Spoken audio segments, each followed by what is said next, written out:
What he's doing. My name's Maloney. This is the 3000 podcast. I'm joined today by a musician, musical artist. Oh, barely. Vaguely. Slim Crusty. Thanks for coming, man. G'day. Man, it's been a while in the making. We've been trying to get you on here for a while, and it's finally happened, and I'm fucking wrapped, Yeah, man. it feels good to finally be here. I'm the flightiest cunt ever.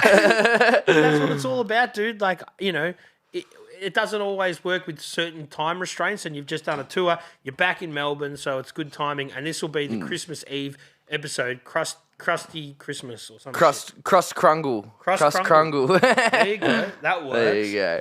Man, you're an interesting dude. There's a lot to talk about. So let's fucking jump in. Whereabouts you grew up and how you started this fucking musical journey, dude. I grew up in the Grampians, Dunkeld side. Woodhouse is where it's from. So it's like, I say the Grampians because that's the closest bit, but then there's like Dunkeld, which is the south side, not like the Halls Gap side.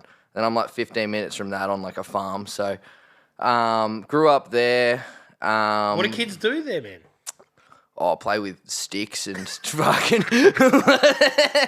run away from snakes. Like, that's about it. No, I loved it. Like internet was sparse, but it was kind of good. Like, Still is now around there. yeah, oh, it's fucked. Like, I've been telling Dad that you probably should get that Starlink thing, but it's kind of good. Like, not having it. Like, you appreciate it when you got it. Yep. But like, yeah, sort of dropped out, like I think year 10, and then moved to Melbourne then to sort of get into music because there wasn't as much around there. Like, I had mates you sort of jam with and stuff, but like doing bands and stuff down there, it's like there might be, 4 or 5 other musicians, but everyone likes different stuff, and then you just like this sort of weird mesh of stuff. But So what kicked off the music for you? You're listening to certain things and you're like what's triggering your passion for fucking music?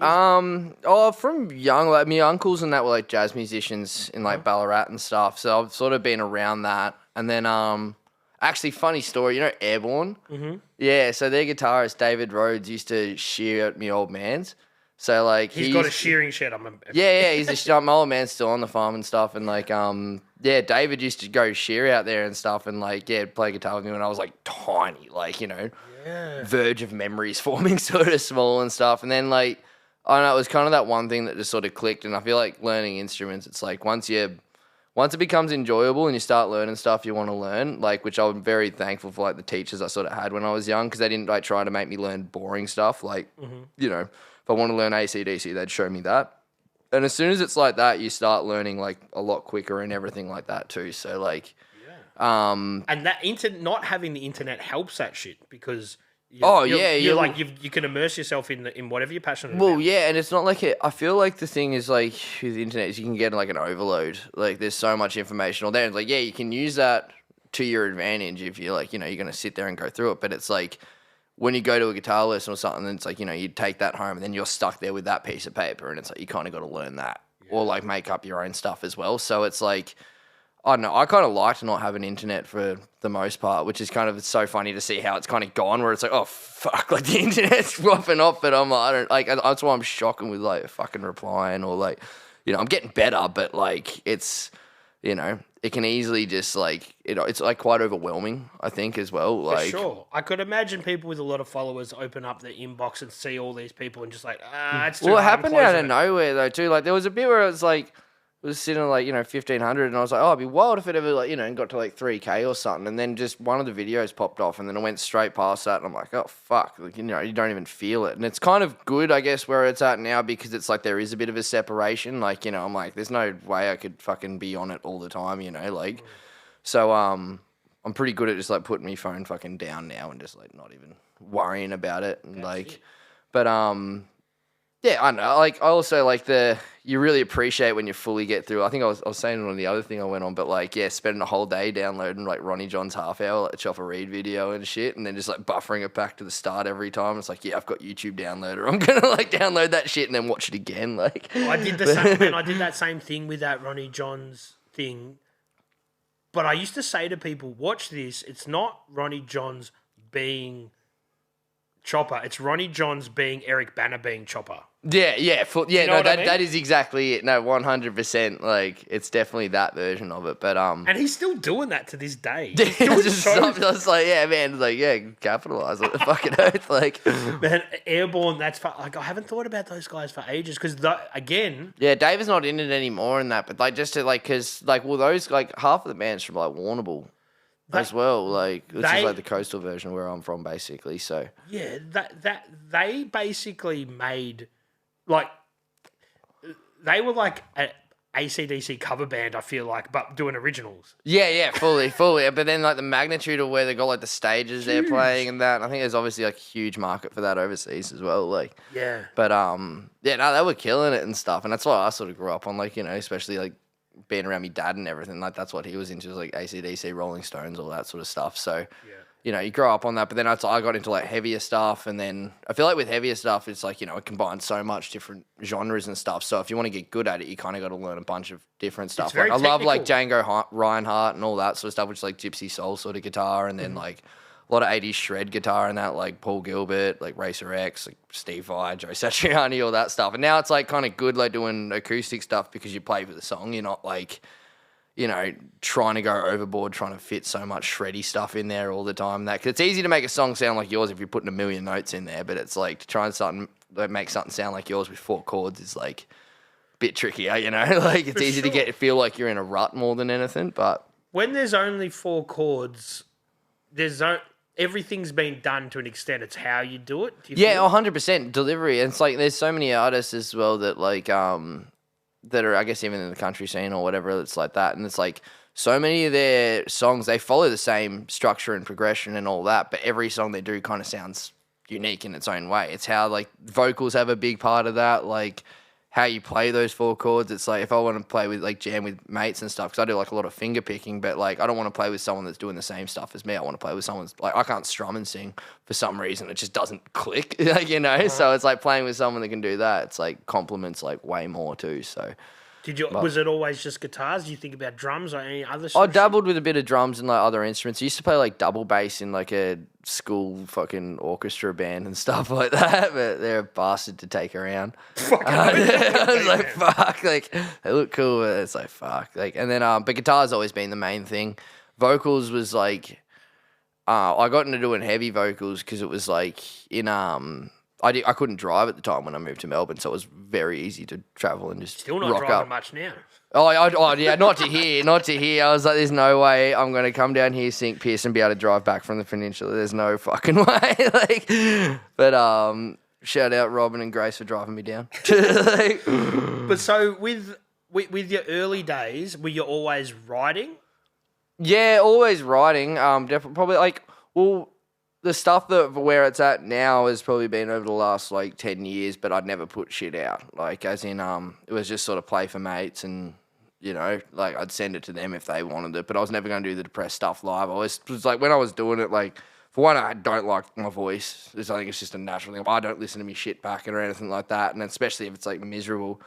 But it was like the playing it live is like felt like a contradiction. I'm like, yeah, I'm sad. Come and watch me play. It's like, but the shows have sort of made up for that, where it's like, the shows is that much fun and like meeting new people and all that. That's what sort of made it like enjoyable for me to do that sort of stuff. And the funny stuff, it's like, you know, it's funny stuff, but like, you know, I don't want to get stuck doing that either. Like, I think I enjoy writing the other stuff more. And it's like, if you're doing funny stuff, like you can't force a joke. If you start doing that, it's just bullshit, you know. Like, same with sad though. If you start bullshitting sad stuff, it's like people see straight through it, you know. So People can see straight through bullshit in any capacity. 100%.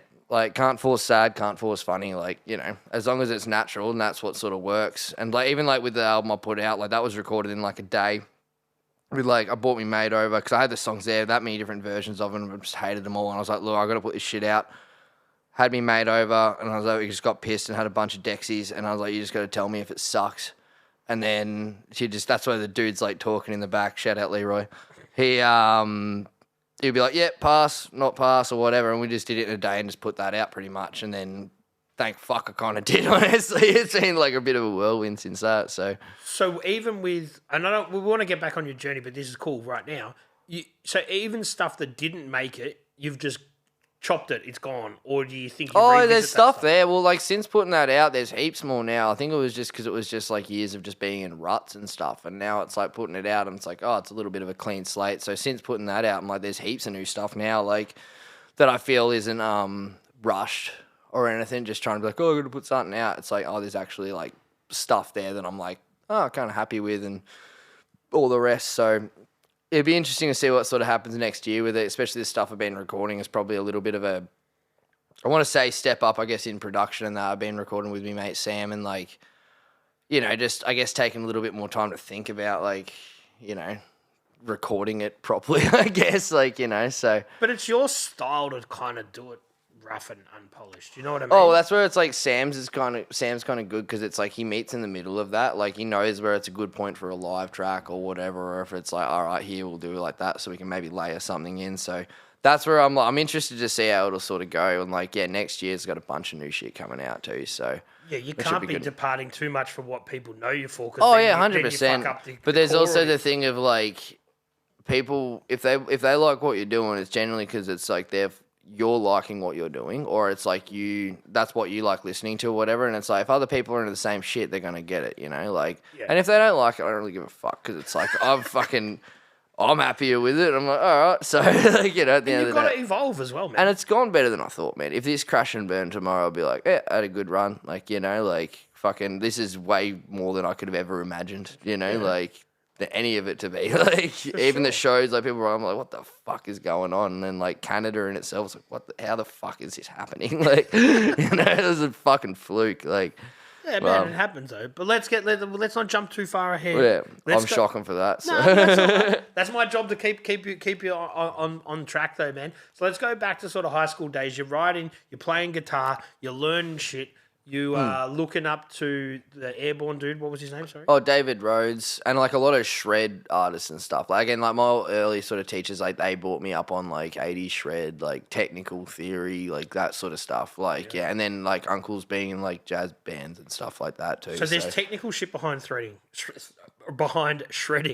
Oh, 100% behind doing like absolutely, yeah. But it's like it can just be like, it's like how you don't hear as many guitar solos in like recent stuff that are done well, like, you know, when like it's not like, and like back then it was like when people do a solo, you're like, fuck yeah. Like now it's just like, you know, sometimes it can just be wankery and like, you know, I think everything has its sort of place for it and stuff, but yeah, I never thought I'd be like doing acoustic sort of stuff. That was just stuff I just wrote to myself and that, but it's honestly probably been the most enjoyable music sort of thing I've done in a lot of ways for that. So in the early days, what were you writing then when you were writing something heavy stuff, yeah. Or even like Mystery Bag was heavy, 100% Spin was heavy, like all those songs were written as heavy songs, and then I ended up just translating them back to acoustic, and I was like, oh, kind of works. So they're songs you've had in the bag for a while.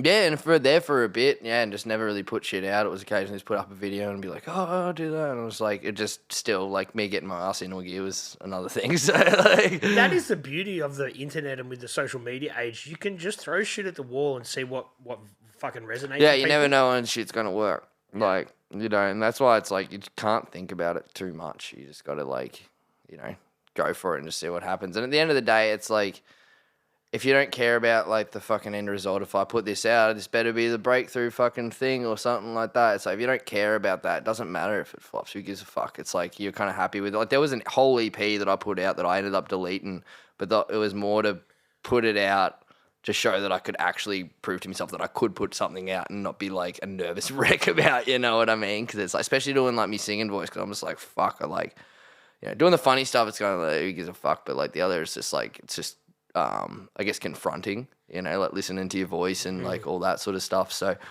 when you put it out like that, you're saying to the world you're taking yourself seriously. It's just vulnerable, you know, like in that sort of sense as well, especially like depending on the topic and like what it is just like, fuck, it's like, you know what it's about. Not everyone else knows what it's about, but I'm like, fuck, is it just too like personal, I guess, or whatever it may be. So you're letting your guard down a bit and you're putting yourself out there for the world to fucking say whatever they want to say in the comment section.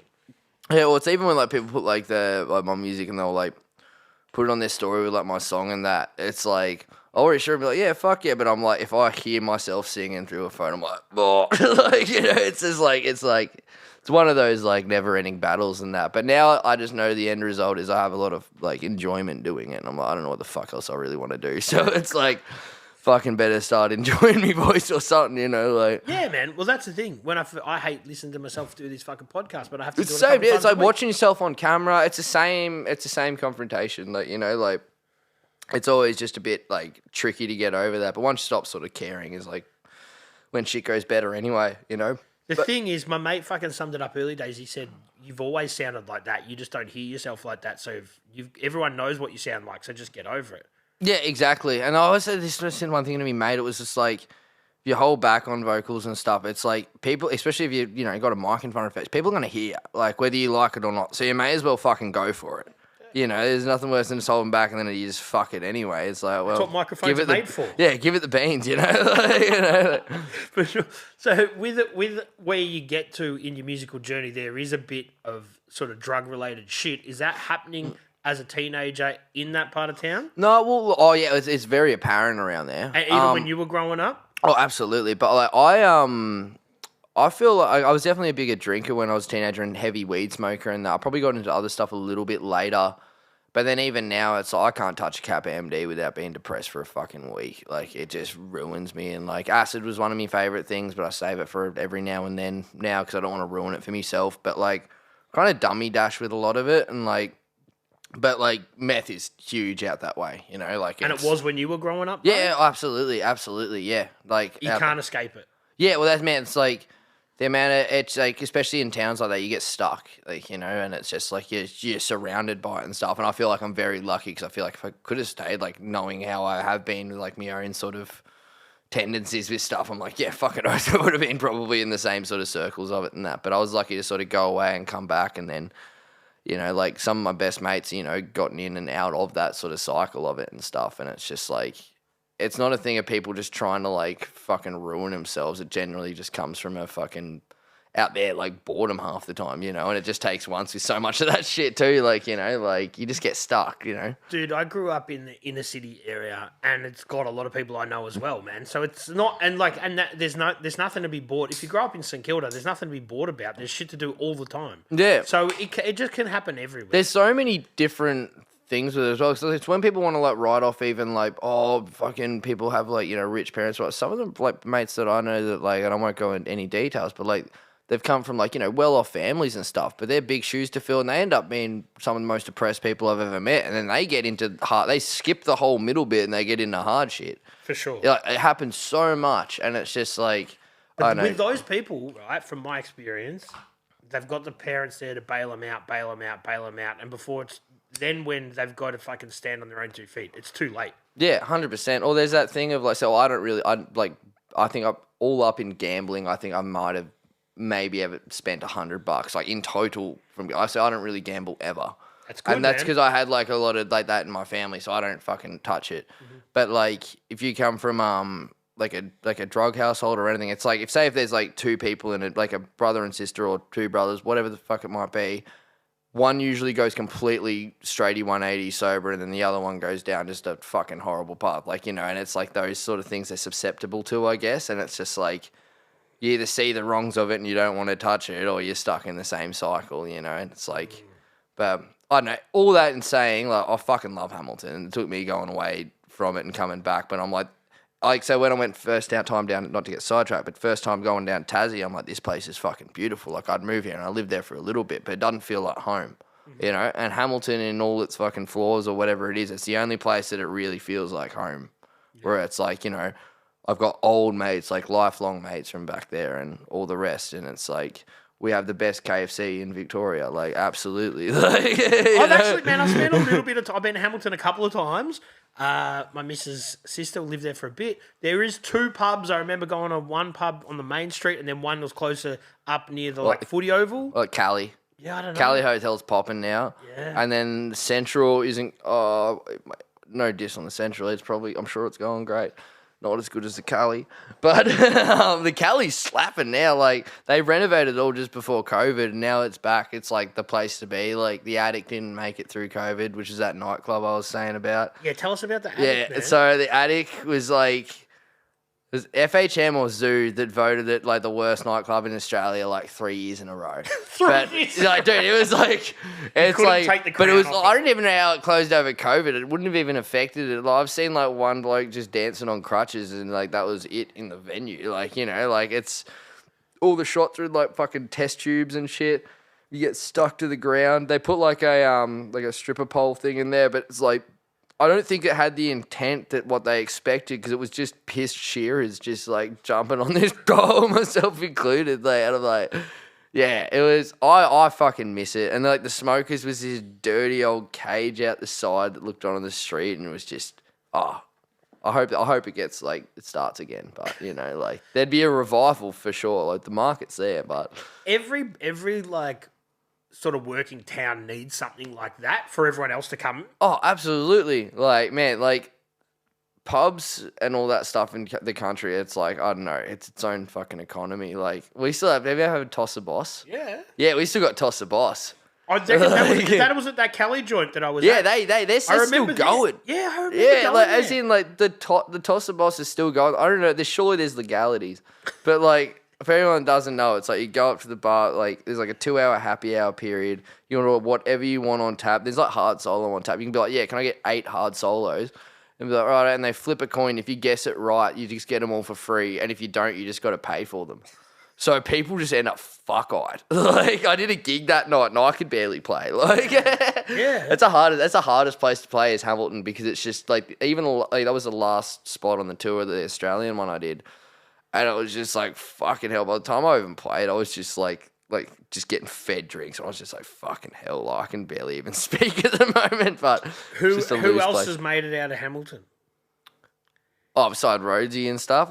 There's like, I don't know. Like, there's a lot of people doing well, but it's like, I feel like it's because a lot of farmers and stuff. So it's like, it's not like, I'm sure there's like artists and stuff that are going right from there, but it's mostly like people get more, I guess, successful on the business or like farming side of things or whatever. And farming's still doing okay. People are struggling with farming though. Yeah, it is. Well, see, my old man had like a pretty big accident like a few years ago now. Which I was saying on the other thing, but it was like he got pulled through like a hay feeder, went through his arm and leg, and so I like go back and help him when I sort of can and that. And like he's going real well now. Like he's got his mobility, but you know he's getting old and he's got that farmer mentality of he don't want to stop. So like. But downsizing as well, like he's like way less sheep and stuff now too. Like if you don't think you have mental health problems, work with sheep for a week and you'll fucking find out. Really? Like, they're just, they shit you to tears. Like, man, it's just so, like cows are like just giant dogs. They're chilling. Like they're fucking cruisy, but like sheep just can fucking suck eggs, honestly. No shade to sheep, but like, fuck me. Like, so when you're growing up and you tell your old man, who's a generational farmer, I'm guessing. Oh, I love me dad. Me old man, honestly. Well, he came from like, I don't know, like without writing off anyone, like my pa and stuff like that. Like he's like the what you'd expect. Like, you know, you work in the farm, like fucking this shit, and as soon as you're not doing that, there's just no value to you. Like.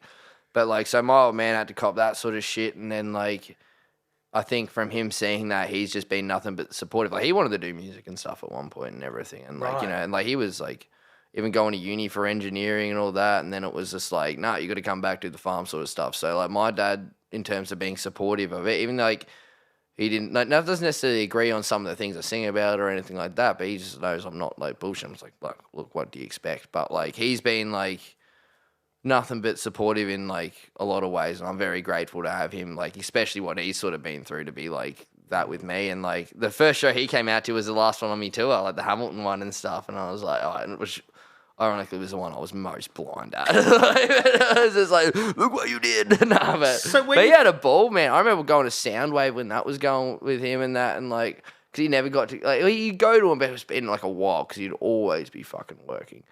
And then it was like, it took me to Soundwave and shit, and then he has a bag with all that shit, and I'm like, you know, like young teenager at this point, and he just fucks off to the front of the pit and just leaves me for the day. And he's got like waters and shit, like I'm like fucking 13, just like heat stroke, just like, Dad, please bring me a water. Just like he's nowhere to be seen, like. But yeah, no, like I'm very lucky for like, I think, you know how I sound like people see the bad side of like what they don't want to be and stuff like that. He was that other brother that saw the shit that he didn't want to be like, and so I'm very lucky I was on that side of things. So when you told him I want to move to Melbourne, I want to pursue music shit, he's like, yeah, cool, fucking do it, man. Oh, 100%. He's like, he probably had his own sort of worries and stuff, but I think he understood like how much I just like care about doing it and stuff. And it's like, as long as, you know, I'm sort of working or doing something. So when I moved to Melbourne, just like worked at Macca's and stuff. I'm like, all right, at least I got a job, like pays the rent, fucking whatever. And like, I feel like with like, it's not like, yeah, I'm going to go do music and make it or anything like that. But it's just like, as long as I'm doing music and whatever I'm doing is supporting me being able to play and stuff. Like, as I said, like at that time was like a lot more heavy bands and stuff. But,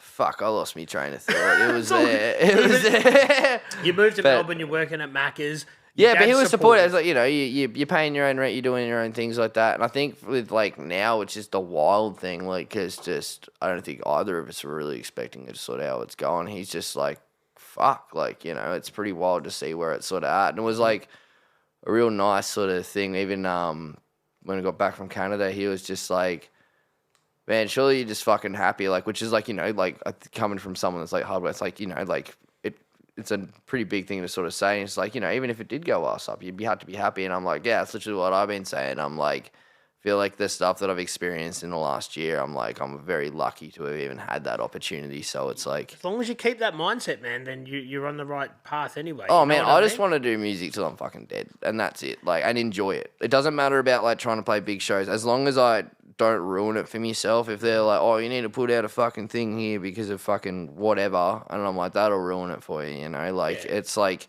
I can't think of anything worse than being like, you know, you're playing some stages like that or whatever, and you're like, fuck, I just don't want to be here. I just want to do something else. Exactly. It's like, I don't want to have that feeling ever, like, you know, so. That's it. When people can come in and fuck up your program. Like, it's like, even with this podcast, people are like, oh, you could get sponsors on. I'm like, yeah, but what if I got a sponsor that says, I don't want you talking to that dude. I want you talking to this person. They fuck up your shit. You don't want that. Oh, yeah, you know, it's like, don't fuck with the formula shit. And so I'm the flighty. Even with like, getting on this podcast, man, I'm flighty as. Like, as you know, I'm a very like, all right, this is like, we can plan like a week ahead. Yeah. All right, I can do that. Man. Planning a month ahead is tricky. Like, you know, what if I'm busy? What if something happens? Like, you know, like. And I've taught myself to be organised for this sort of stuff. I'm planning 2 months in advance. But you know what I mean? With artists, dealing with people like that, it's always hard. I message them like, hey, do you want to block in a date? They're like, oh, I don't know. Maybe I could do Tuesday. I'm like, man, I'm talking fucking February. But anyway. That's fully, yeah. You've got to plan. It's like doing a tour. You can't just go on a tour and it fucking happens. You've got to there's those things that you do plan. Because, like, it has to, you know, like,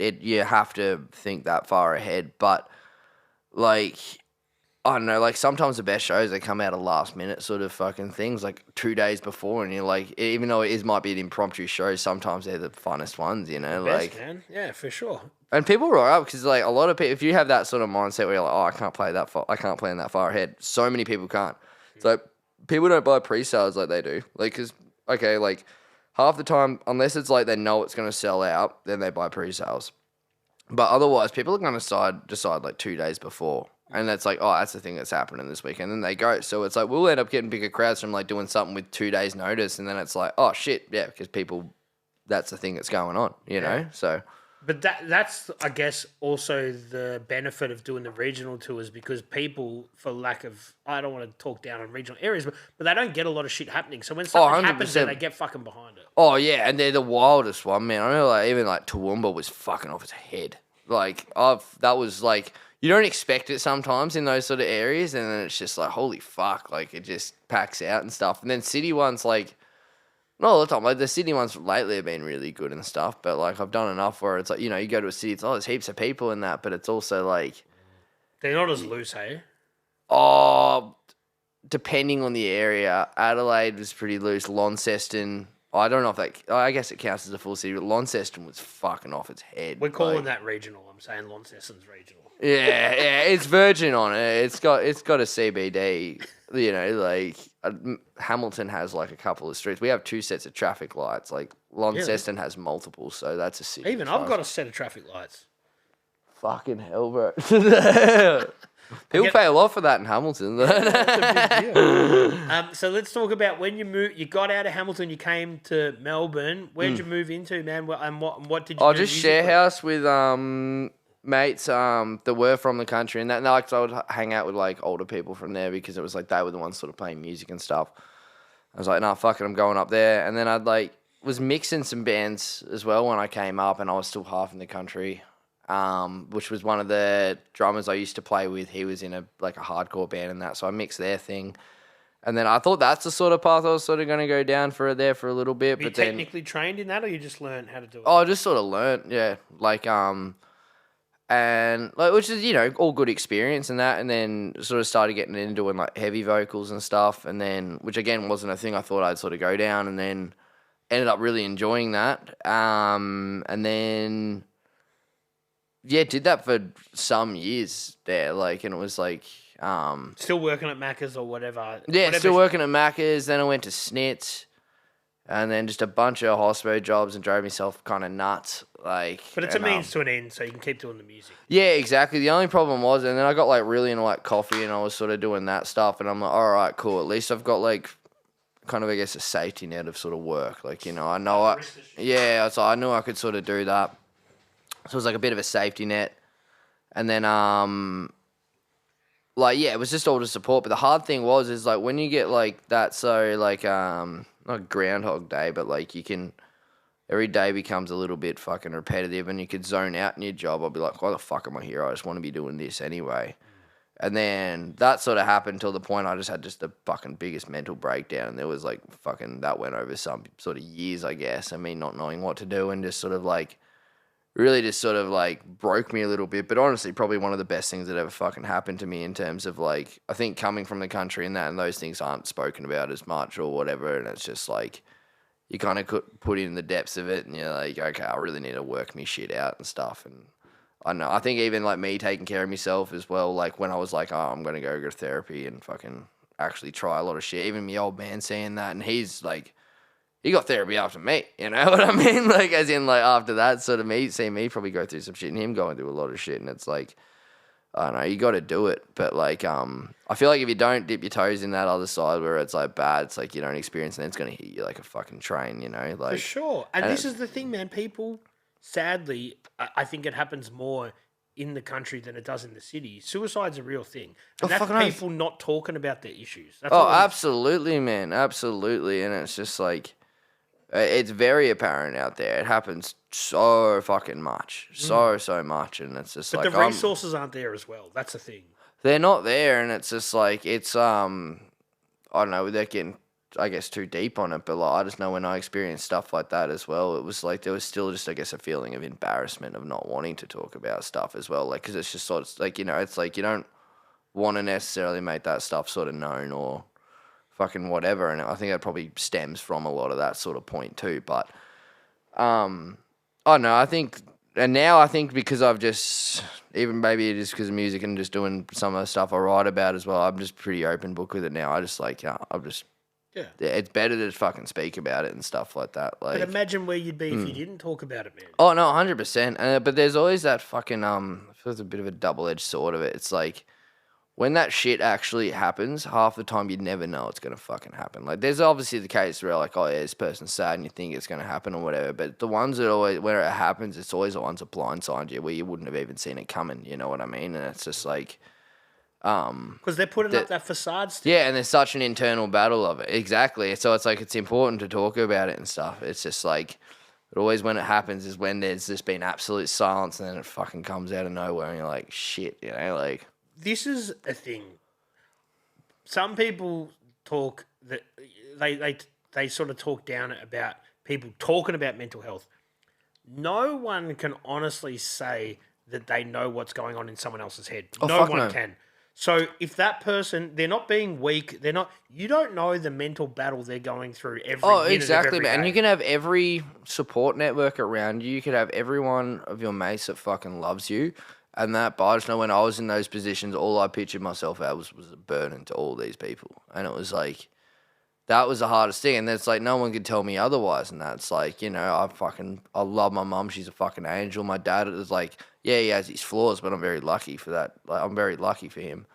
And it's just like, no one could tell me otherwise. Like, not that they really fucking knew straight up otherwise, but like, in those times where you're alone and that, well, that's all you're thinking is it's just like you're actually a burden. It's like you're not thinking about like all the other, you have all this stuff. It's like you're not thinking of that. No. You know, like you're not thinking of that at all. Like, that's a huge part of depression. I feel like is when you get in those ruts, and I've been through it. I think most people have been through it, where your mind constantly just dwells on the negatives. It doesn't. yeah, think I about do the that. positives. I couldn't sleep. I was looking at Insomniac for ages, and it was like, as soon as I'd find the bad fucking thing, well, it's good. That's my dad's girlfriend.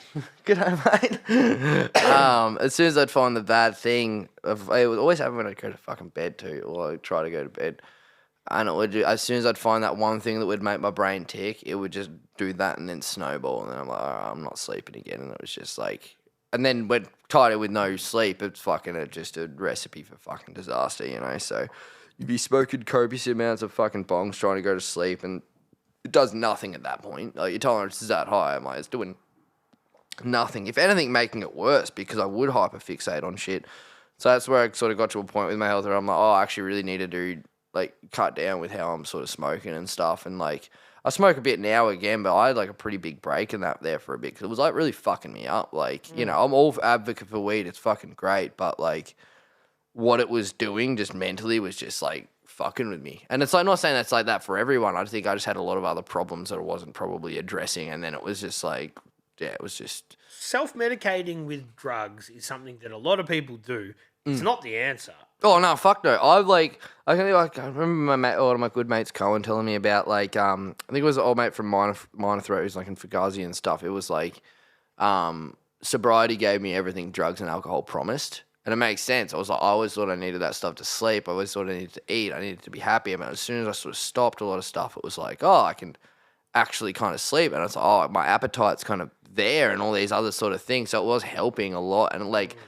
The thing that convinced me to kind of like stop with a lot of stuff was like me, psych at the time was like, aren't you just curious to see what like your adult mind is like with no substance in there at all? And it was like, that was like the curiosity. I'm like, well, I can't even just sort of see how it is a little bit, you know? And then, best thing I ever did though. And it's like, now it's like, if I come back and smoke and that I can enjoy, I know the times that I want to, basically. It's not like, I'm having a fucking bad time, I'm not going to go punch a heap of cones now. But if I'm like, yeah, I'm chilling, this is a fucking, you know, I've done my fucking work, whatever the fuck it might be, and I'm going to go have a cone, I'm like, yeah, nah, it's all good. The paranoia sort of eases a little bit now, so.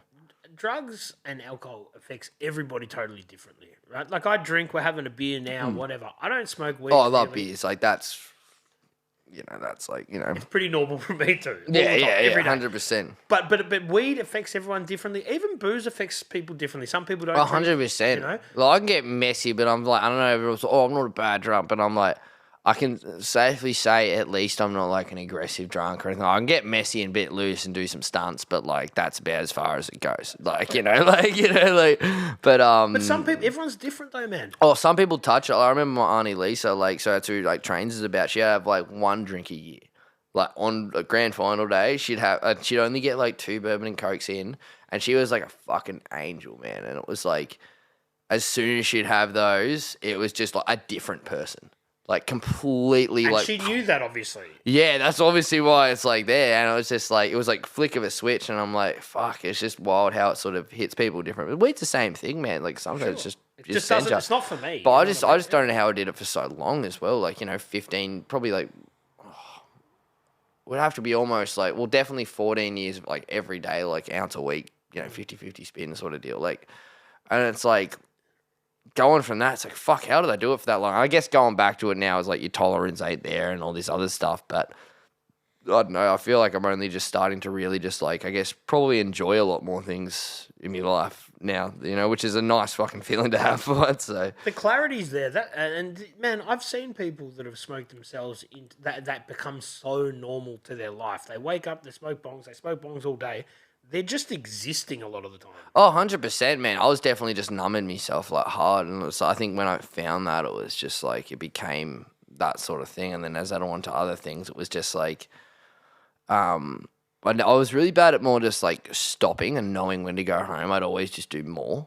No matter what it was, I'd just always just do more and more and then not go home and fucking whatever. So did when you eventually spoke to a psychiatrist, did you figure out what you were numbing yourself from? Is that what helped? Yeah, absolutely. Yeah. Well, like The person I got the most out of was like me doctor that was like back from the country and that, because he knew my family and sort of knew, I guess, sort of what I probably went through, and it was just like a lot of PTSD and that sort of stuff from when I was younger and stuff. So it's like when he said that, like I remember going in for a doctor's appointment, just like going in there for something like probably more so minor, and then coming out and just being in like fucking tears, because it was just like the first time anyone actually said that to me, and it was just like it all just like fucking clicked, you know, and it was just like overwhelming. But when that happened, it was like, okay, this is the point where I can actually take the first step to getting better. It's just like, otherwise you're just not knowing, like, why aren't I happy? Why am I depressed all the fucking time? Why is this, like, life just fucking relentless, you know? And it was like, when that sort of, that, I guess, point happened, it was like, okay, now I can actually start working towards, you know, mending those sort of fucking things. And so, how do you even start that? It's just a mental battle that you go down. you know, yeah, you don't, but it's just like you realize when, and not to push any blame away, but it's like when you realize that the reason that you're that way, or you, like, it's not necessarily your fault, it's what you've endured. And it's like, you know, like your actions are like, you know, at the end of the day, they're always your own fault, but it's like knowing how you got there and stuff. And it's like the reasons you got treated certain ways or whatever weren't your fault. It's like, that was like, yeah, that made it a lot easier. It's like, you know that now that I think of it, like, you know, Good Will Hunting. Mm-hmm. You know that scene where like Matt Damon, like where he's like they're with Robin Williams and that, and he's just like, it's not your fault sort of deal. Like where it was like that was the first time, because he'd always put up that sort of facade and stuff. But when it's like that scene, when I fucking watched that, that busted me. Hey, like It spoke to you. oh yeah, when I watched that, I was just like, fuck, like it just definitely like clicked a lot, like just of. It makes so much sense, like that, like, you know, like, and yeah, I know, I look at the person in my family that sort of got me to that point, and like what he's sort of done to the other people and that, and it's just like, it's so apparent, you know, it's just like, but yeah, everyone's got their own shit at the end of the day, and it's like, but once you can identify where shit sort of came from, that's your first step for actually fixing a lot of it, you know, like. Could you ever confront that person? My doctor said go to his funeral to make sure he's dead, and I thought about like making peace, and I've like that's something I'm either going to have to weigh up of like, do I try and make that peace knowing that I'm probably not going to get it, or do I just wait for that point and then hope for the best after it, that I am not going to feel bad that I could, you know, not being able to make that peace or whatever. So that's definitely something I've been sort of like, I guess, like tossing up a little bit. But I don't know, like you see where that person is in their life now, and it's just like, fuck, like you don't want to die a sad, lonely old man like that, especially if, you know, I want to die an old man now, which is a very fucking nice thing to sort of have that feeling. So I think over the last decade, I just was like, yeah, I'm not probably going to get to that point. You're on a destruction path. Oh, absolutely. To die early. Absolutely. Like, you know, you're slowly killing yourself even if you're not doing it rapidly. And like, you know, obviously there's a point where it gets to that, but it's like, yeah, like I think me and my dad have a lot in common on that sort of point of like not wanting to get to that sort of point. So, you know, like. There's a level of maturity. I think a lot of people that have endured some trauma are on a bit of a self-destruction path for a while. Yeah, and they don't know it half the time. No. So like, oh, it feels good. It's like there's that Gabe, what's his name? Gabe Mate, I think is a psychiatrist name. Psychologist name. He does a lot of stuff with like addiction and that, and it's just like people that are addicted, like you ask why an addict does things the way that they do, and it's like they're not trying to get fucked up, they're trying to feel normal, you know, like this gives me a sense of peace, this fills that fucking hole of normality. fucking trauma that they've never fucking had filled. And like I'm watching a lot of his stuff, and it was like, oh, it makes sense as to why I'm like self-medicating and doing all these things to like try and be in my own right mind and stuff. So do you mind if I go have a piss real quick? Yeah, sorry, I'm bastard. Sorry, gosh. Piss break. We're Piss back. break. Sick with your toilet though, because you know you get the detergent things. It's like blue as. I'm like, my fit just totally matches the fucking toilet water. Do you know why that toilet is that blue? Because this was a dormant factory for so long that I think those toilets didn't get used for like 20 years. and it was fucking brown. That's the only way to disinfect it. I've just pumped so much blue shit. Yeah, just put the blue shit in. That's it, man. That's it. Yeah, this building was not used for anything now. Now it's got an awesome use, and it's fucking a good space, man. Everyone This who comes place here is sick. You should turn the cameras around one time so people can see how fucking cool this place is. Woodsy, who was here before, we will do a bit of a behind the scenes thing, and I want to get some artists to come in, play some songs, do some different chats. You know what I mean? Like make fully. like it's not a huge space, but it's a cool little Oh, room. it's enough, man. Like small venues are the best venues. I think that's even with the stuff with this. Like even going forward, it's like now there's sort of I guess been more offers lately. It's just like, I just never want to have to ever be able to turn down like a house show or like things like that. As big as things get, I'm like, because that's the shit I like. Like I like those ones, especially like if they're slightly illegal shows, because everyone works together to make sure it works. Yes. You know, so it's like when it's a venue, it's like, shit can happen, whatever, fuck. And they're fun by all means, but when it's a house show and you're like, yo, if people have been fuckheads, this is going to get shut down that fucking quick and you're going to fuck off a lot of people. So everyone ends up being pretty tight. And there's a sense of excitement around that Yeah, stuff. I've, like, every house show I've done, I reckon I've got, like, honestly, lifelong mates from every one that I've fucking played. Like, in their own sort of ways. And they're the ones that you remember, like... Should we just put it out on Instagram now? Who's got a house around Yeah, here? I'll play your fucking house. Like, Got your guitar? I love house show. I remember doing one at Swinburne Uni. Yeah. Like the apartments are next to the train station. We snuck out in the heavy band I was in, like drive time commute. We like snuck our shit up to like the 5th floor of those apartments and shit. Like the office had just closed and shit, and we like kept sneaking our shit up.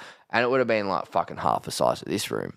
And, like, people jumping off the fucking counter through a wall and shit. But everyone, we, like, didn't even get fucking caught. And I remember, like, I was, like, working a cafe near there or whatever. And then, like, the Swinburne heads would come in, like, we can't let this happen again. And, like, they didn't even know I set the whole fucking thing up. It's funny that awesome part of town, yeah. though, because it's all, like, uni students, but it's also an affluent part of town where they don't want uni students to be uni students. Yeah, exactly. Yeah, it's weird how there's not, like, there is some sick, like, Nevermind bar and all that. Like, they got those little uni bars that are kind of sick, but it's, like, it's not like Chapel Street. It's not like, this is Party City, which is weird because it could easily be that. Like, but it had a few. When you were talking about Toss the Boss before, man, that was the OG that I remember. Toss the Boss at Cheers there, which was next to the station. We're talking like late 90s, early 2000s.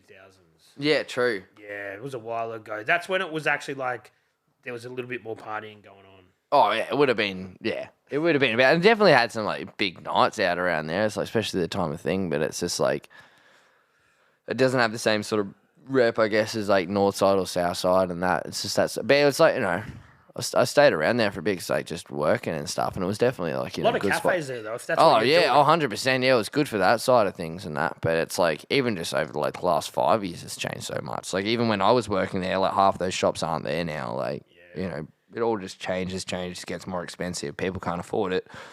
It's Cafes and hospitality's in a tough time, man. Oh man, it's fucked. Like we obviously had a good rep for all that, but then it's just like half the people that bought all the hospital industries, they're like lawyers and shit, and never stepped foot in a kitchen or a cafe and shit. Now they own all the shit and they don't know fucking what. And That's it's just the like they just get worst. bloggers in to make their fucking thing look good, and it's just like do a rainbow just do your latte job and good. fucking go on Yeah, Instagram. just do your job good, mate. And that's why like what got us to rep in the first place because people just like doing it, but it's like. Even living in Coburg, like, I fucking can't stand being around Brunny. Like, Sydney Road shits me to tears. Like, the Coburg side's pretty sweet, but, like I don't know, like, remember, like, Brunswick Hotel, all that? Like, that sort of used to be there, and that was, like, it was cool, like, fucking pub and all that, but there's fuck all there now. Like, not shitting on it, but, like, I get why people want to live in Fitzroy, even if it's, like, yuppie or hip or whatever the fuck, but it's, like, there's a lot of shit to do. Yeah. I get why it's kind of, like, a sought-after area, but I'm, like... The fuck's going on in Brunny? Like, I'll just get bored there. Like, Coburg's way better, I reckon. Like, This is what happens, man, and this is what slowly happened. That the old gentrification. well, yeah, and I know it's something that's overly talked about, but artists, interesting people go to where's affordable, and where's affordable becomes where the interesting people are, right? Exactly. And then as shit becomes less and less affordable. I'm waiting for it to happen to Hamilton. Waiting for it. But like that's the thing. People just kept getting pushed further and out. The next suburb, what is it?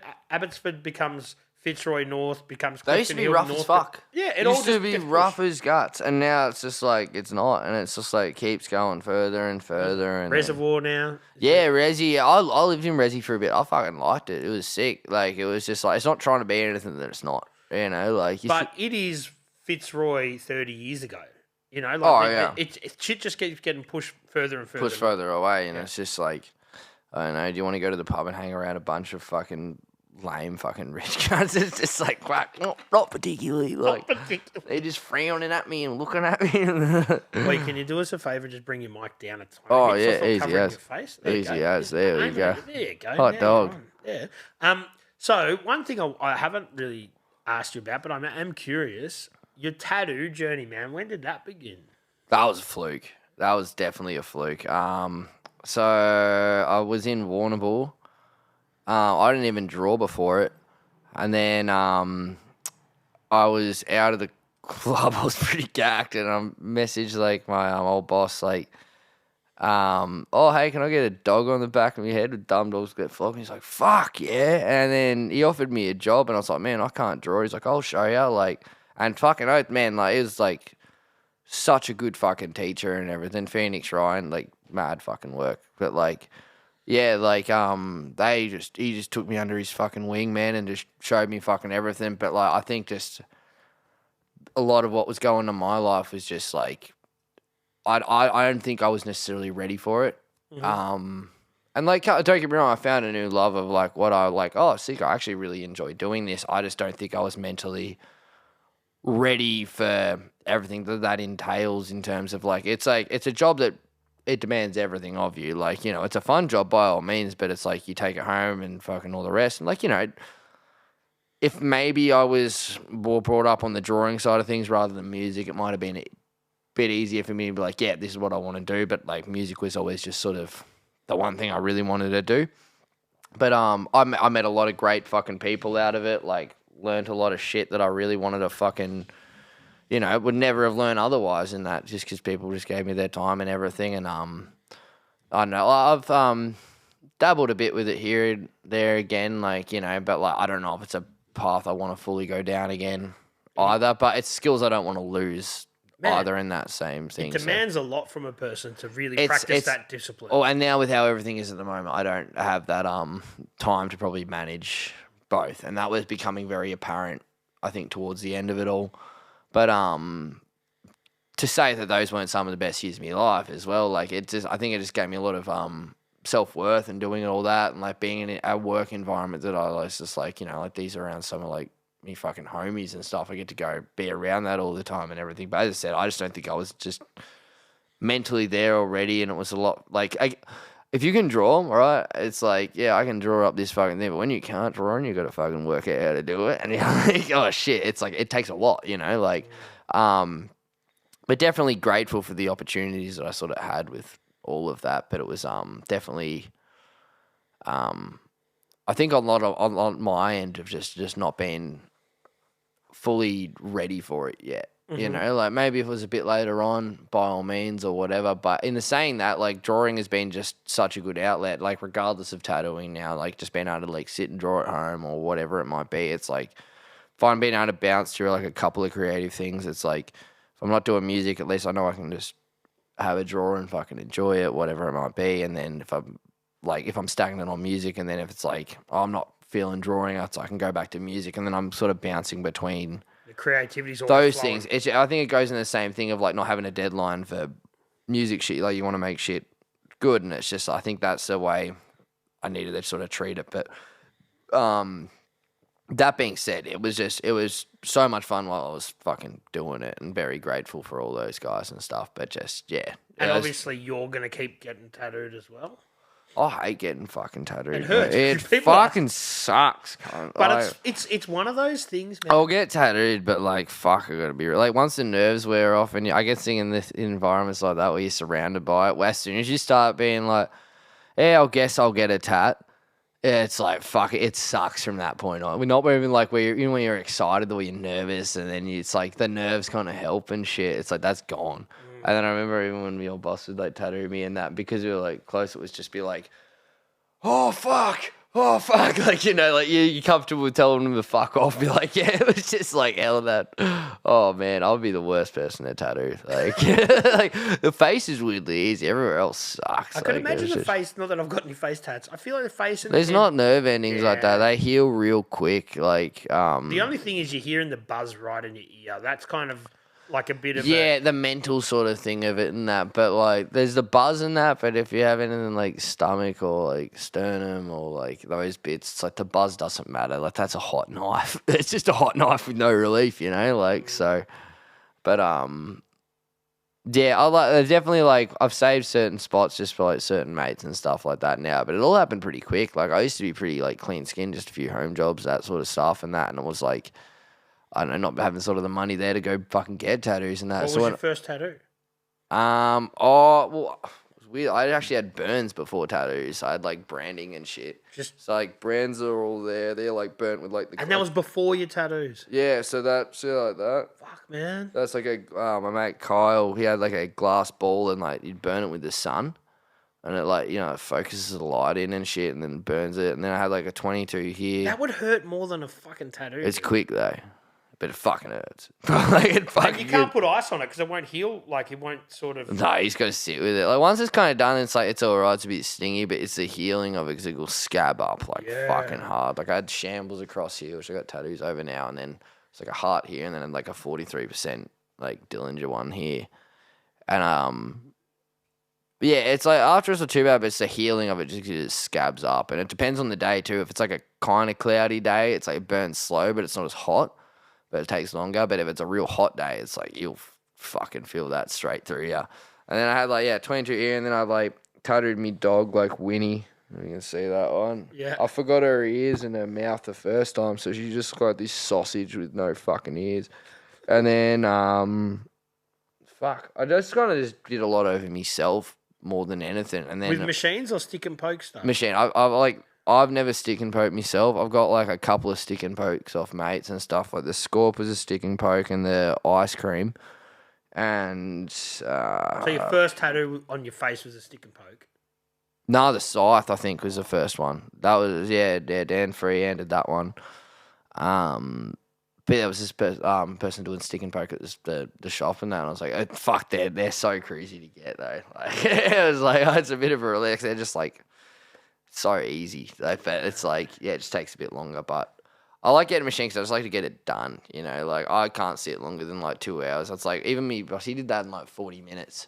You know, just like get it fucking in and just don't fuck around. Like, man, I've been tattooed by a lot of graffiti writers or ex-graffiti writers, and that's the best because they're used to working quick under pressure.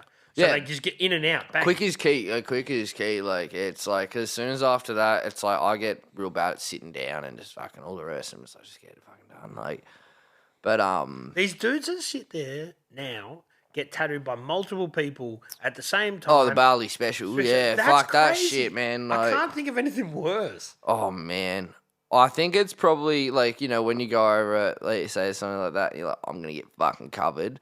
You've paid for it. You're already there. It's like probably the mental game behind it. Like they've still got the nerves, sort of feeling it and shit, and it's just like, all right, sit down. Getting tattooed by two people at once, that's something I can't even get my head around. Yeah. It's like not knowing where to feel fucking pain and shit. Like, fuck, Maybe that's it. Yeah. Yeah. Well, I feel like so much of it's a mental game too. Like, and a lot of it is like, you know, like it's like that thing of breathing while you do it. It's like, you know, if you hold your breath and shit while you're trying to get tattooed, it's just fucking worse. If you just breathe normally, and it's like you're already concentrating on that, you're not bracing for it, and it's like it immediately makes you sort of calm down a lot. But I don't know, it depends on the artist, depends on machines, depends on so many factors, like what sort of style you're getting done too. If you're getting big bold lines or like fine line stuff or whatever it may be, it's like factors to it. And then some people's pain tolerances are just way better. Like girls' pain tolerances are so much better than guys. I watched a chick get her whole fucking kneecap just like blasted, didn't bust a sweat, and then went and played footy the next day. And I've you know, tattooed like a shin or a calf, and there's just like agony. You know what I mean? Like it's like, and like big dudes too. Like it's just yeah. But it's like the best thing about the whole tattoo is when it's finished and you walk out of there and you feel like the relief of finishing is good. I remember I did that one on like 2 hours sleep, and it was just like it was fucking agony. And it's like, you know, when you get like comfortable in a spot, you're like, oh, I know what I'm feeling. It'd be like, oh, surprise, here's a shader up the back of your head. And you're like, like, fuck, like, it's like, yeah, but when I got through it, you finished it, it's like such a, like, it's almost tears of joy. Yeah. You know, you're like, oh, fuck, you know, like. It's like, not that I go to the fucking gym too often, but if I did, when I used to go to the gym and stuff, afterwards you feel a bit sore and you're like, oh, but the hard part's done. It's like that. You feel like the pain's still there, but you're like, I've done the hard part. You've gotten through the bit of it. Yeah. See, I went to the gym once and I couldn't even lift my fucking arms for it. And I'm like, man, I went to the gym to fucking move more and do shit. And now I'm like immobile. I know I got to keep it up, but like, fuck. Man, like, I've got to start going to the gym or doing something. Oh, I just man. drink too many beers. Well, that was when I was living in my van for a bit. It's like, I always had to think, like, because it's like, if you go to like any time or like Snap Fitness, you got to shower whenever you want, like 24-hour showers. So that was like the incentive. Not that I did it, but like, you know, like it's like, oh, it's a nice thought. And I'm like, oh, maybe I will go to the gym and that, but I just try to like would skate sort of where I can and just do those sort of things. Now I'm less lucky with, I guess, my metabolism and that, but it's just fucking, I'm trying to like get me appetite up, try and gain weight, but I just fucking can't gain weight. You're young still though, man. Right, you're what, 29? 29. I'm like 50 on the inside though. My lungs are fucked, bro. I'm like, there's can't be good things going on in it, but like, I'm about 13 years older than you, right? Mm. And I used to drink a lot of piss. I still do. And I was skinny until I was about 35. Oh, so there's hope for me because I've been trying to gain weight, man. I was like, if I could get like a little bit fat, I'm like, all right, now I can see what my diet's doing to me. But I ate KFC like every day. I said Hamilton had the best KFC. What made their KFC the best? Well, I worked there. But we had one KFC for a whole town, and they're gonna tell you if it's fucked. Okay. You know, like they know where you are. Like there's one KFC, like, and they know you. Is there a Hungry Jack's there or something else? There is now. Right. Yeah. There was Macca's and KFC, and they've only opened Hungry Jack's in like the last like few years, I reckon. But which I haven't been yet, you know. Because you couldn't, because you got the alliance. The best place in Hamilton's Canadian Rooster though. Canadian Rooster. Oh, it's the best. Everyone says their charcoal chicken from home is the best, but Hamilton's it's like, so this thing, they never changed nothing about it, and it was just like cook comes working there or whatever, and then they renovated it, but all they did was just paint some shit red, and that was about it. Mm-hmm. And it's like, it looks so questionable going in there. But fuck, it must be the amount of MSG or whatever the fuck they're putting in that chicken. Like, it just slaps, man. Like, and they sell, you know, Pasito. Yes. They have it in cans and bottles there. You can buy a can or a bottle of Pasito. Like, I haven't fucking seen that anywhere. That's reason to go just to lunch. Yeah, and it's like $6, $7 for a lunch pack. Like, it's fucking off its head. Like, it's good. Nothing better than a good charcoal chicken, man. Oh man, that's been saving my life. Like, that was a hard thing with like where the gaps in music are. I'm like, oh fuck, what am I doing for work? It's like sometimes hard to get back and, you know, help the old man, whatever. But unless like random sort of shifts come up and that. But I'm like, fucking charcoal chicken, like $9 quarter chicken and chips has saved my ass a couple of times. Like, my missus is just trying to show me how to cook. I cooked some dumplings the other day, like instant ones where you just heat them up, but like, I fucking got it. The thing is with learning how to cook, and I never cooked when I was younger, but I have since I've become a parent and shit. Mm.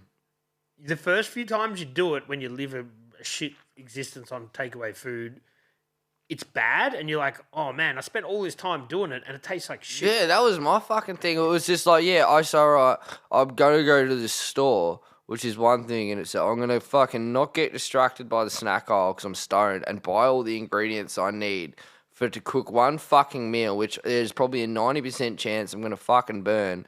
And then the rest of that fucking thing is like, all right, I'm eating spaghetti bog for like fucking 5 days straight.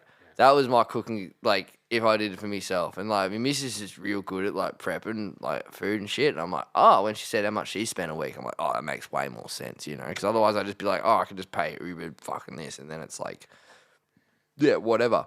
But I remember went away on school camp and making damper, the bread of the bush. And then fucking, I was like, oh, Dad's going to love this. I'm going to fucking show him how to make some damper. He's asleep at the table, and I fucking put all the ingredients in like this plastic pot and put it in the microwave for like 20 minutes. Just walk out, just like fucking black smoke pouring out. I was like, Dad, fuck, why are you? He's like, what the fuck? And it's like, fucking just put it out. And the other thing was, I tried to make quiche one time and I forgot to put the fucking eggs in it. I don't know if you know. I don't know if you know much about quiche, but it's pretty crucial, man. It's like, you know, it's like having a car without fucking wheels. You know, it's not going anywhere. Like, nowhere. It's flat as shit. It's fucking. It's not good. Doesn't look enticing either. It's fucking shit. As you get older, man, I think you'll get more around cooking, like barbecuing and stuff. It's fucking good fun. You get to drink piss. You get to. But yeah, that's fine. That's fine. You know, I can turn a snag, but like. And it's weird. It's like it feels like it should be something I'm into, given how much I like certain other areas of hospitality. But like, it just was one of those things. It just was like, fuck, I'm gonna buy all these ingredients for a dish I'm gonna make once, but probably fuck up. Yeah. But I live with like 2 or 3 chefs now, so I'm watching them cook, and it's Do like they cook at home though? Oh, fucking oath. Yeah. Well, one of them's like, Leonardo's Pizza Palace. Yeah, he's the head chef at that joint. Awesome. So he's fucking whipping up storms, man. And I'm like, just not Italian food at home. I'm guessing other stuff. Oh, dude, I remember one of the first times I went over there, he cooked up this fucking tomahawk that was like this big, and it was just off its head. And like, the thing is though, is if I go to buy ingredients, they've got the spices, they've got the other bits, you know. They've got a pan. They've got more than one pan. Yeah. You know, like there's things there. So it's like a lot easier to, I guess, try shit. You know, but and I think it's one of those things. Like the more you learn over time, the better you get at it and that. But I'm like, I'm taking a risk if I buy food. I'm lucky that I have my missus there, she's a fucking gun cook, and like she's like real good at the prepping side of things and that. And it's like, fucking watch how quick she does it. And I'm like, fuck, like the time I would have been waiting to get food or whatever, it was just like, that's half the price. And it's like, now I can not just have spaghetti bolognese for the whole week, I can have it for half the week. Like, you learn how to balance and have something else, you know, like. As much as we were talking about mental health before, and look, I don't know how we've deviated so hard. No, we haven't. But this is what it's all about. But like, I think with having a partner that understands you is a huge factor of getting your mental health under control. Oh man, I just you know, just been through the ringer with a bunch of shit, and I feel very lucky to be in the position I am with that, and like we're very the same but different, you know, like, and it's just like I think it complements in a lot of ways, because I'm very like, you know, flighty, spur of the moment, I don't make too many plans and that, which is like she's very structured.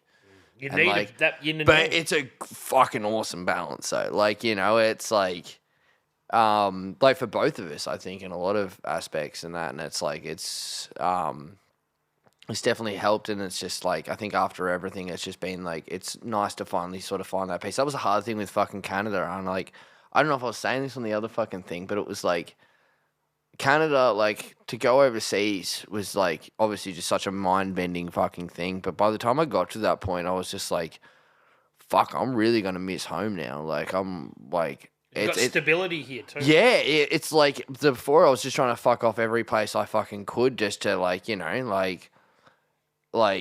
But now it's like to have a home life that I really fucking miss. It was just like, oh, this is actually really difficult, like, in that regard. Which is, it's not a bad problem to fucking have, though. No. Like, it's a really good problem to have, like, because it's like, fuck, if it was just like, I don't want to be around any of that, would be just like, oh, fucking, maybe it would have just, like, kept fucking off somewhere. But I'm like, no, I really miss home. I want to be around that, like, which is just, I think after everything and all the shit that sort of just happened, it's like, it's a very comforting feeling, you know, and that's where you were, obviously, on your personal journey, your relationship journey, and I guess on your professional, for lack of a better word, professional journey. You were just at that time where you're like, fuck, being at home is kind of good. Cause yeah, well, I said, man, if it crashed and burned tomorrow, I'd be happy just living with her and just making music to myself and fucking chilling, you know. I'd like, and that's I think a very comforting thought, that to know that I like can just be doing this by myself and not have to fucking worry about anything else. And it's like, I think just after everything mentally, all these other things of like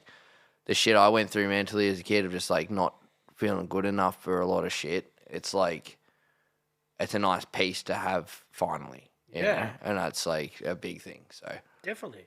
So if we're going to go back onto your actual journey, So you're in Melbourne, you're doing your barista shit, you're making music, but you're kind of just doing that on the side. You're doing your heavy band stuff.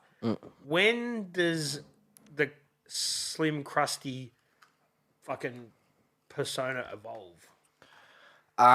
So that started as cones first. So I used to have my shit under Ross Cones, which is I could be getting this wrong, but I think it's a Colombian scone. Basically, I had my Instagram as Ross Cones, and I was getting tagged in heaps of fucking bakery ads because apparently it's like a Colombian or something scone. Right. Yeah. And you're just thinking packing cones. Smoking. Yeah. I was like, oh, it's funny. And then I got king hit in the CBD one time. Tell us about that, man. That's a Oh, story. yeah. Oh, dude. Yeah, fuck. It's so funny. So, like, just for the record, I can't fucking fight. Like, I'm like, look at me, cunt. Like, I'm like 56 kilos and nothing. But that's what makes it funny. It was like, oh, what happened? It was like, we finished a gig and I went to this club and I was leaving and I fucking missed an Uber already. And then this dude wanted to go with me vape and me darts or whatever. And I was just like, I don't know, I probably stirred him a bit, but I was like, oh, nah, look, mate, I'm fucking going home or whatever. And he's like, oh, fucking seriously fucking hurt you. I'm like, look, man, whatever, I'm fucking going home. Look down at my phone. He hooks me. I go back against the fucking back doors. What the fuck? And then I've like spear tackled the cunt. And then he's knocked his head and just like started pissing blood everywhere. So I've like wrapped his head up, called an ambo. And then all these fucking cops rock up. And I was like, oh, fuck. And so I was like, look, I'm on the phone with the ambo or whatever. And then they like put me in handcuffs. They get the ambo there, carry away him on a stretcher. Channel 7 rock up. Yeah, this one cunt with the camera. I'll find the video. It's so fucking funny. Again, because I'm like fucking puny. But like, yeah, so Channel 7 rock up. Fucking this cunt's going away into the ambo. And then like, I'm getting put in the back of the divvy van. I didn't have a gold tooth, so I've got like no front tooth, like mullet. Like first time I wore a polo in public and shit. Like didn't look good. And then yeah, man assaulted in the CBD. I'm like, I didn't even fucking do anything. I've like wrapped his head up and shit. And then because he bled on everything, they took all my clothes off me when I fucking got to the cop shop. Or whatever. Yeah, because he bled on everything. So I'm just in my jocks and one of those little see-through jumpsuit fucking things. And then I had to go to work the next day at like 7:30 or 8 a.m. or whatever. And I got out at like 6:30 from the cop shop. Had to book an Uber in that fucking jumpsuit, go to work, and then I'm like, you're not going to guess what happened. And they didn't believe me, and they saw the news, and I'm like, all right, yeah, fair enough. If there was ever a time for a sick day, that might have been it. Oh, dude, I was like telling them, like you have no idea, and they didn't believe me. Like, oh, yeah, so the boss just saw the news, and like, yeah, okay, so turns out you were right. And I'm like, yeah. You know? I don't know. Man, if that dude's watching, that'd be so funny. Like, fucking rematch. Nah, don't rematch. He'd actually probably fucking flog the fuck out of me if he was. But fuck, it was so funny. But yeah, so moral of that story, though, is that the news called me Baldwin North, man. Because I was living in Baldwin at the time. So I was like, oh, I'll change my fucking handle to that. And then I lost Ross Cones immediately because some bakery stole it. Yeah. As if you wouldn't. Perfect name. Yeah. Oh, fuck. I've deleted these ciggies. Oh, do you smoke darts? Oh, no, that's all good. Savor that one. Yeah, I will say. I need a spare pack hanging around. No, that's all good. No, dude, I'd fucking just demolish them. Like, there's 2 packs gone. But, yeah, so... Baldwin Northman. Yeah, Baldwin Northman. And then I was like, oh, fuck. Well, I didn't know what I was going to do music sort of stuff under. So I think I had it under that, but then the music stuff I just had under Cones, which was just like 100% spin at the time. And then I started writing all this sad stuff, and it was mates were kind of up my ass about it. Like Sam McPherson, like Ginklet, all those sort of people were like, please just fucking put this out or and whatever. You just play it, having a beer with them. Yeah, or I just send versions to those guys or whatever, and just be like, well, at least it's somewhere, because I didn't know if I was going to put it out. So you are recording it, you're just not putting it anywhere. Yeah, there's heaps of shit like that I just wouldn't put out, and I just sent it to mates that sort of gave a fuck. So I was like, I don't know what I'm doing with it, but and then I was like, fuck it, you know what? I'm gonna put out a fucking thing just to prove myself I can actually put that shit out, and that's where I was like, Shania Payne, which is one of the things I sort of put the stuff under. I deleted an EP that I put out, which again was just to sort of prove a point I could do it for myself to actually put something out, and not just like buckle at the sound of it.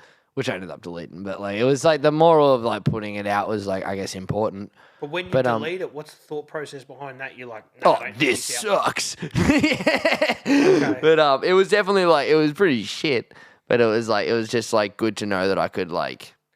That's part of the. I knew that I was not gonna like it regardless. And maybe at the time I was like, yeah, no, this is fine. I'm like, but and so yeah, Shania Payne was originally going to be a heavy band, which was going to be like grindcore. Because the idea was like to have it like most songs be like, let's go, cunt, 1, 2, 3, 4, and just like going like that.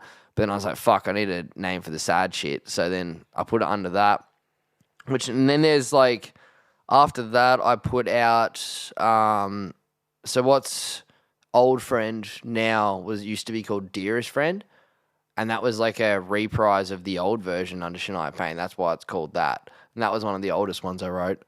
And which is now deleted from the internet. No, that's on there. That's on there. Old Friend and Head Full of Flies, or Dearest Friend and Head Full of Flies are still under Shania Payne on Spotify. They're still there. Which is early days stuff. The EP that I put out, which to be fair, some of those songs are going to be re-released. They weren't at the point that I know I could achieve what I wanted to achieve with them. I guess maybe whether it be production or whatever the fuck, but like I've started re-recording and I'm like, yeah, this is probably closer to what I was trying to get out of them. Mm-hmm.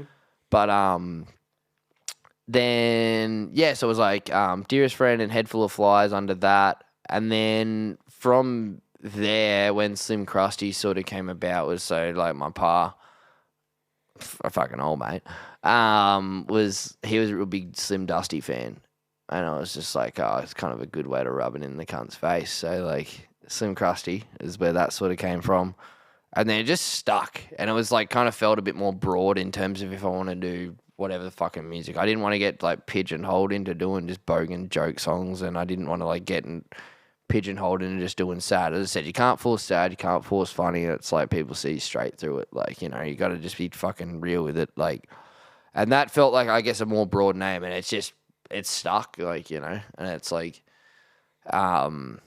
fucking kind of crazy to see where it's sort of gone since that, honestly. Like, it's honestly so beyond me, man. Like, yeah, I could never have expected any of what sort of come back from it, you know? Like, did you think people were going to start calling you Slim? Or did you think this I thought I'd get called Krusty more, but I get Slim way more, eh? Oh, yeah. But it's good because it's like, I know when people, like, where they've met me, if they all call me, like, Slim or Krusty, or they'll call me Roscoe, or they'll call me Cones, then I know when they're fucking, you know where sort of people... linear journey. Yeah. This happens a lot to me with people I meet in graffiti. I'm not in graph, but I meet all these people through this fucking podcast, and what they all do is call each other by their first name, and that means that you know them well. Yeah. So when people come up and say Roscoe, you're like, you know me properly. Yeah. And so it's not hard to work on your name, but it's like you generally know. Like, if people just know you from the internet, whatever the fuck, it's like not there's nothing wrong with that, but just like, you know where people know you from, or if it's like, if we've generally probably hung out a bit, or like, or there was times at shows, or if like, you know, because sometimes it just becomes a blur. Yeah. Like, you know, you do your best, but it's like sometimes these things are just so flat out, and so much to take in and stuff, and it's like, yeah, when people say that, it's just like, yeah, not that I don't. When people half the time when people say Roscoe, it's like, well, I know you anyway. It's not like I know that you know Marshall now. It's like, no, I know you because we've fucking got to that point of talking. You know what I mean? But so, Slim's kind of fitting because you're a slim dude. I am slim.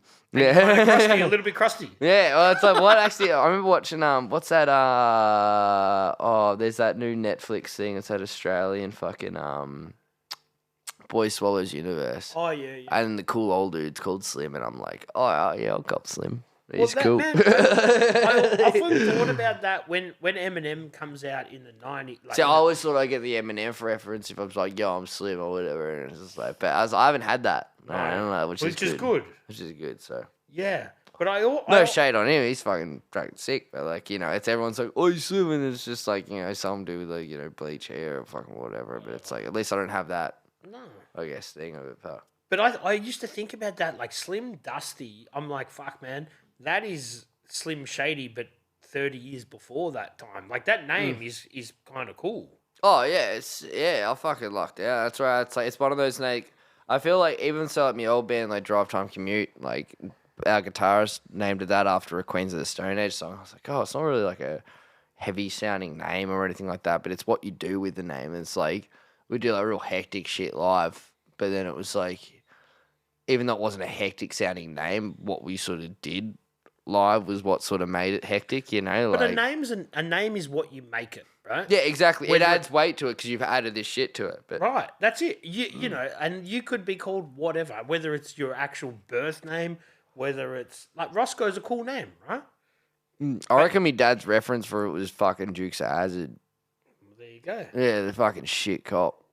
Roscoe Piquet. But that's the thing, like He says it's not, but I'm like, I know you love your Dukes of Hazzard, mate. Like, I know. He's like, ooh. But yeah, I'm not mad about it. I'm like, it's fine. Like, everyone's saying, oh, why don't you just do it under your normal name? And I'm like, I don't know. Like, just don't know. It just didn't feel right, I guess, you know, like. well, when you're putting yourself out there to an extent, maybe you need to have something for other people that aren't out there. Does that make sense? Yeah, 100%. I think there's also like maybe it's coming from like band perspectives where you have like a band name or whatever. But like I'm fine with getting called Slim or Krusty or whatever. It's like it's sweet by me. It could definitely be a way worse nickname. But that's another thing about Instagram, man. Like you could put anything out there as your Instagram handle, and as long as you become successful enough, people will call you that.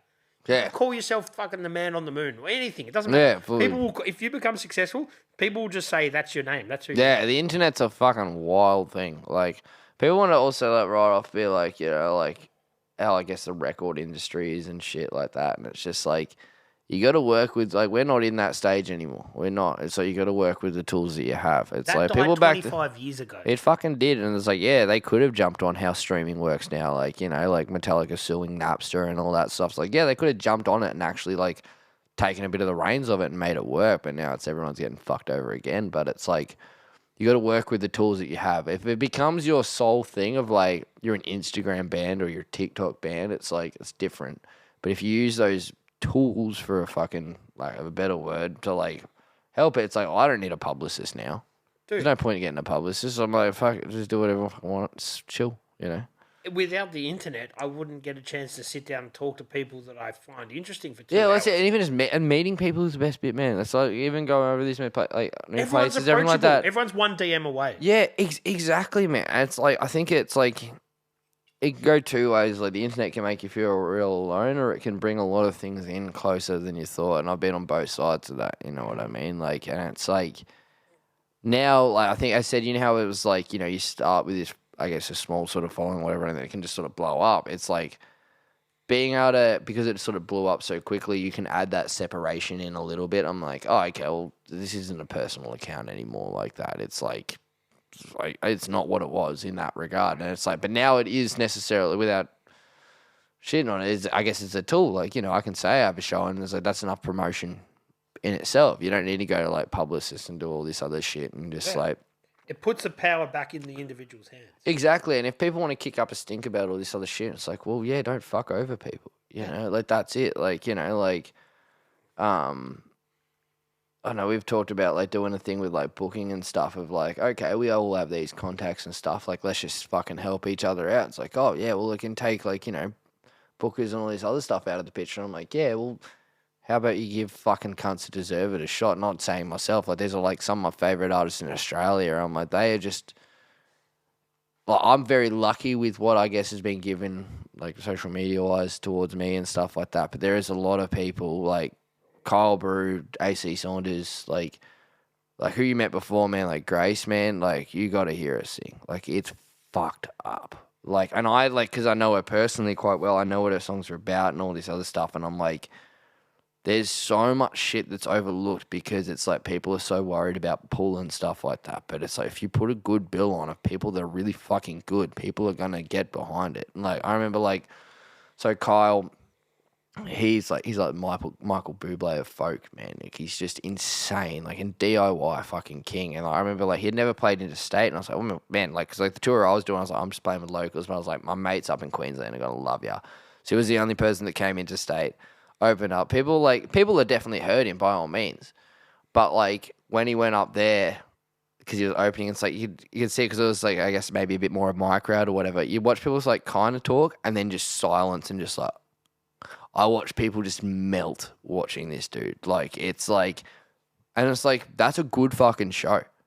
You know, sure. Any of those people go back, they're fucking fine. You know what I mean? Like, and it's like, I don't know, like, you put on a good show, people are going to fucking come to it. It's just like, yeah, you can have the rep of like, yeah, this is going to book numbers, all this other shit. It's like, but fuck that, man. Just put on a good show. That's the ones people are going to talk about. They're Numbers the ones don't that people equate to numbers, right? They really don't. It's like you can have 10 people that give a fuck, and that's better than a room of 50 that don't care. Yeah. You know, because those 10 people, they might bring 3 mates back each. Those 10 You know, people like- might tell 15 of their mates, right? But also with the numbers thing, I think this is something that social media has brought a negative to entertainment.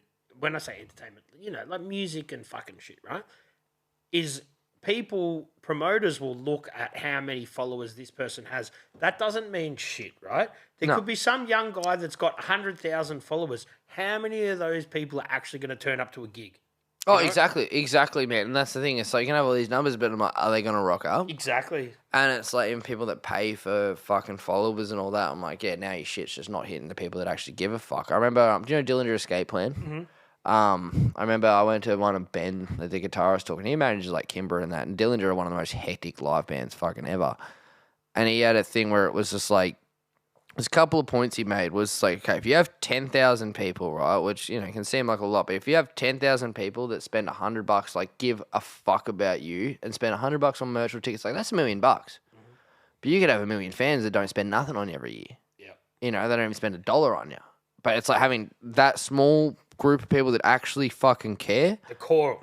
They that's, you know, like it doesn't matter about how big you are. It's about how much, I don't know, like, I guess, like, people are, like, give a fuck genuinely about it because you give a fuck. And there's also the thing of, like, he said another thing, it was, like, there's already a Coke and a Pepsi, and if you want a vitamin water, fucking make that. Because if you want that vitamin water, people that want that same thing are going to stick to it like glue. Like, you're not going to impress everyone anyway, so why try to? But if you do the thing that you want to fucking do, people will stick to that like fucking glue. And you're not bending your authenticity. You're not doing anything like that, but you do the right fucking thing. You're not trying to fucking get everyone on your side. You're not trying to be the biggest thing ever. It's like, but doing it like that, and then it's like you're not going to be mad if people don't like. I don't give a fuck if people don't like me. There was a fight at my last like Hamilton show because like there was this dude that was like, yeah, he's a bit sweet on his missus, and he was like, oh, fucking this guy sucks, or I hate the sound of his voice. He's like, oh, it's my boyfriend or whatever, and my mate heard, and then they, like, started punching on, and then I saw them out the front because they were waiting for him. I saw him, I was pretty pissed at the time. I was like, oh, it's all good, man. I don't even like me fucking voice. So my missus has walked out the front of the pub to me and this dude just, like, hugging and shit. And I'm like, but it's like, you know. You killed him with kindness. Yeah, but it's like, you know, man, it's like, I don't even fucking like my own voice. I'm just having fun, but it was just like, that's the fucking point of it. Who fucking cares, man? Like, you know. Cares? Exactly. It's like, if you don't like it, I don't give a fuck. Like, you know, I'm not like, dude, if you get, like, that's one thing my old my uncle, like, the jazz musicians, when I was a kid, they're like, if you get into this for money or trying to get big, you're in for a fucking shock. Like, sure. And I'm very lucky how things have been going, but I'm like, yeah, it's not the fucking point. No. You know, like, it's not at all. Like, if you make shit for commercial gain, you've started out with the wrong mentality. oh, absolutely, absolutely. Like, Make stuff you like and then hope for success. Yeah, it's like, you know, like, if you get into it for money, the money ain't going to come. And if you get into it because of what you like, and like, yeah, we went over to Canada, we're like, what the fuck? Like, we weren't expecting none of that, you know? It's like, kind of, like, even when we were over there, I was like, Joe, we don't get money doing this shit. Like, let's just have fun. So it's like, fuck this. Like, you know, like, it's how often you get to go overseas and do shit like that. I'm like, I'd rather, like, we thought we were going to come back broke anyway. I was like, man, I'd rather be fucking having the time of our lives and come back broke, you know? Like, fuck Do it. what makes you happy. Exactly. And if people fuck with it, they fuck with it. If they don't, well, who cares? Exactly, man. But then it's like you don't get in that cycle of, like, fucking depression of, like, oh, why do they fucking like it? I'm like, you know, like, who gives a fuck? Like, That's exactly why successful artists can't make the second record, because they worry about too much shit that wasn't there when they made the first record. Yeah. Well, I even think about the first thing I put out. I'm like, that was literally a lack of caring. I was just like, fuck, I just need to put something out because I was just like, fuck, I'm in this cycle of like, how am I going to do it? And I was just like, nah, fuck it, I'm just going to do it. Who gives a fuck? And then it was like, sick. And now it's like, knowing that I can just sort of like not really care and just fucking do it, it's like, that's just provided a lot of relief in itself, I think, So. Yeah, for sure. Let's, I'm going to take another piss. Oh, dude. So when you do put Slim Krusty shit out there and you see some success, what hits first? Like when it sort of comes back and it's actually popping. Oh man, honestly, it's like I'm probably more surprised than anything. Like, I feel like now is like, I kind of know what I'm sort of like. Before, I think it goes under having like heaps of names of different shit. Was not knowing what the fuck I was doing. Confused. But now it's like easy to be like, oh, okay, everything I'm doing doesn't matter what the fuck I do is under this. But the surprise of seeing what sort of comes back from it is a lot. Like, as I said, I don't like my own voice, and I know it's just like, oh no, I fucking suck at singing. Like, man, I put shit out, I don't listen to it back. Like, I fucking don't. So, like, when people are like, they like it, it's like obviously a point of surprise and stuff.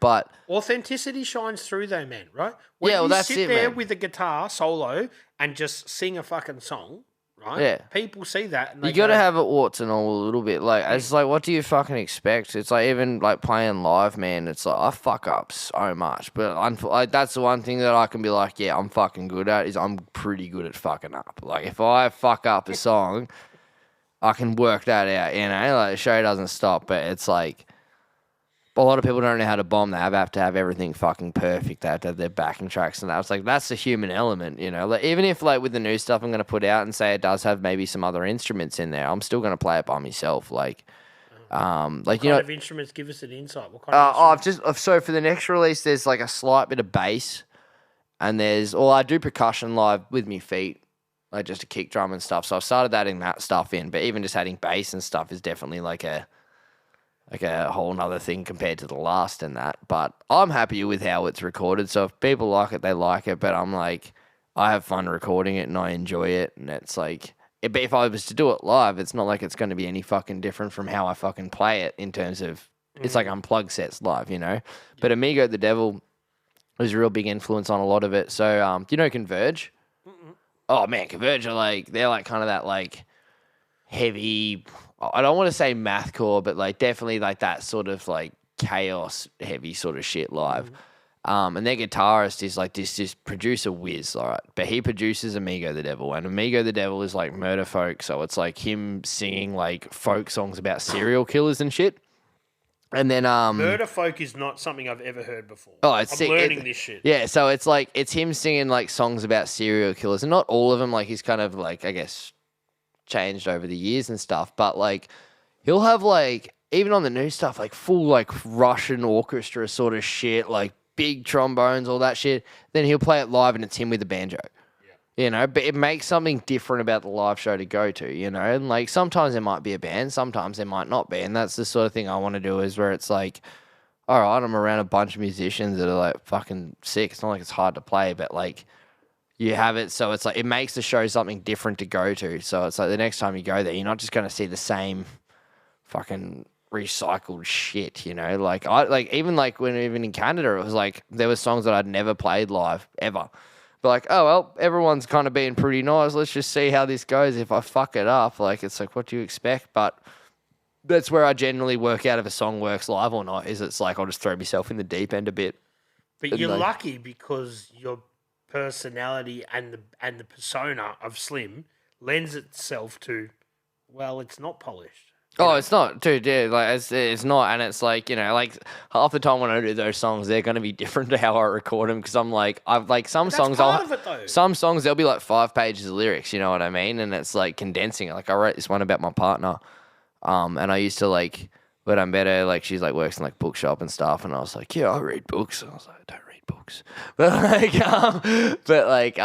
and then she worked that one out pretty quickly, and so like one of the songs is about that, and I had this like real long fucking song about it, like how the books are better than the movies and shit, like all that, and then like that was the fucking last sort of thing that sort of popped off in that, which I haven't even put out, and even when I played it for Sav, it was like that was so different to how I've actually written the song. I was just sort of condensing lyrics I sort of remember with stuff. And like, that's finished now. Like, that's a recorded thing. And it's like, when it's like that, like, yeah, but I don't know.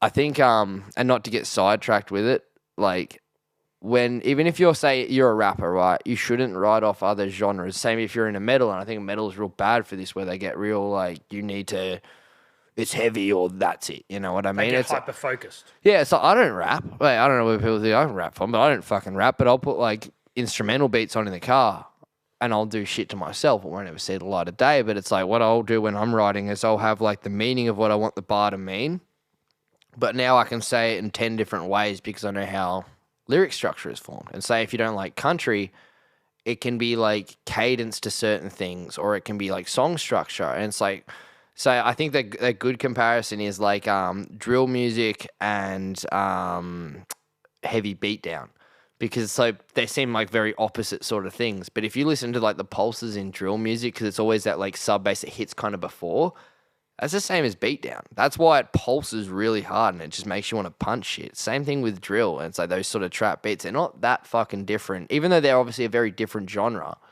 they you can use things from either genre and that to make it sort of work, you know? Like, definitely. And yeah, same thing with knowing shred stuff, anything like that. If you can pick and choose from like a bunch of different genres of sort of what works, like I think it was like Pantera said a thing of like people used to rip off like 20 or 30 of their favorite bands, and that's how they'd make a band. Now people will rip off like one or two, and that's how you end up with like 50 Amity Afflictions, and they don't sound any fucking different. You know what I mean? Whereas like if you're pulling inspiration from multiple different sort of things, that's where you can really come into your own and like, you know, make your own fucking thing with it. For sure. And I always say this to people when I talk to them, and mostly narrow-minded people that are stuck in their own genre. Yeah. I'll say, do you know this genre that you love, this musician that you idolize, will have such a diverse musical taste to get them to there that you're kind of it's counterintuitive for you to think that you only like that thing that they ended up with, not knowing, like, well, it's like, so man, if again, like, not, it doesn't even matter if I plug it because the band's dead, like, well, it was somewhat dead anyway, well, like Drive Time, it's like that was like heavy mathcore sort of shit that I used to play in. Like, we did not repeat one time signature, like that sort of shit.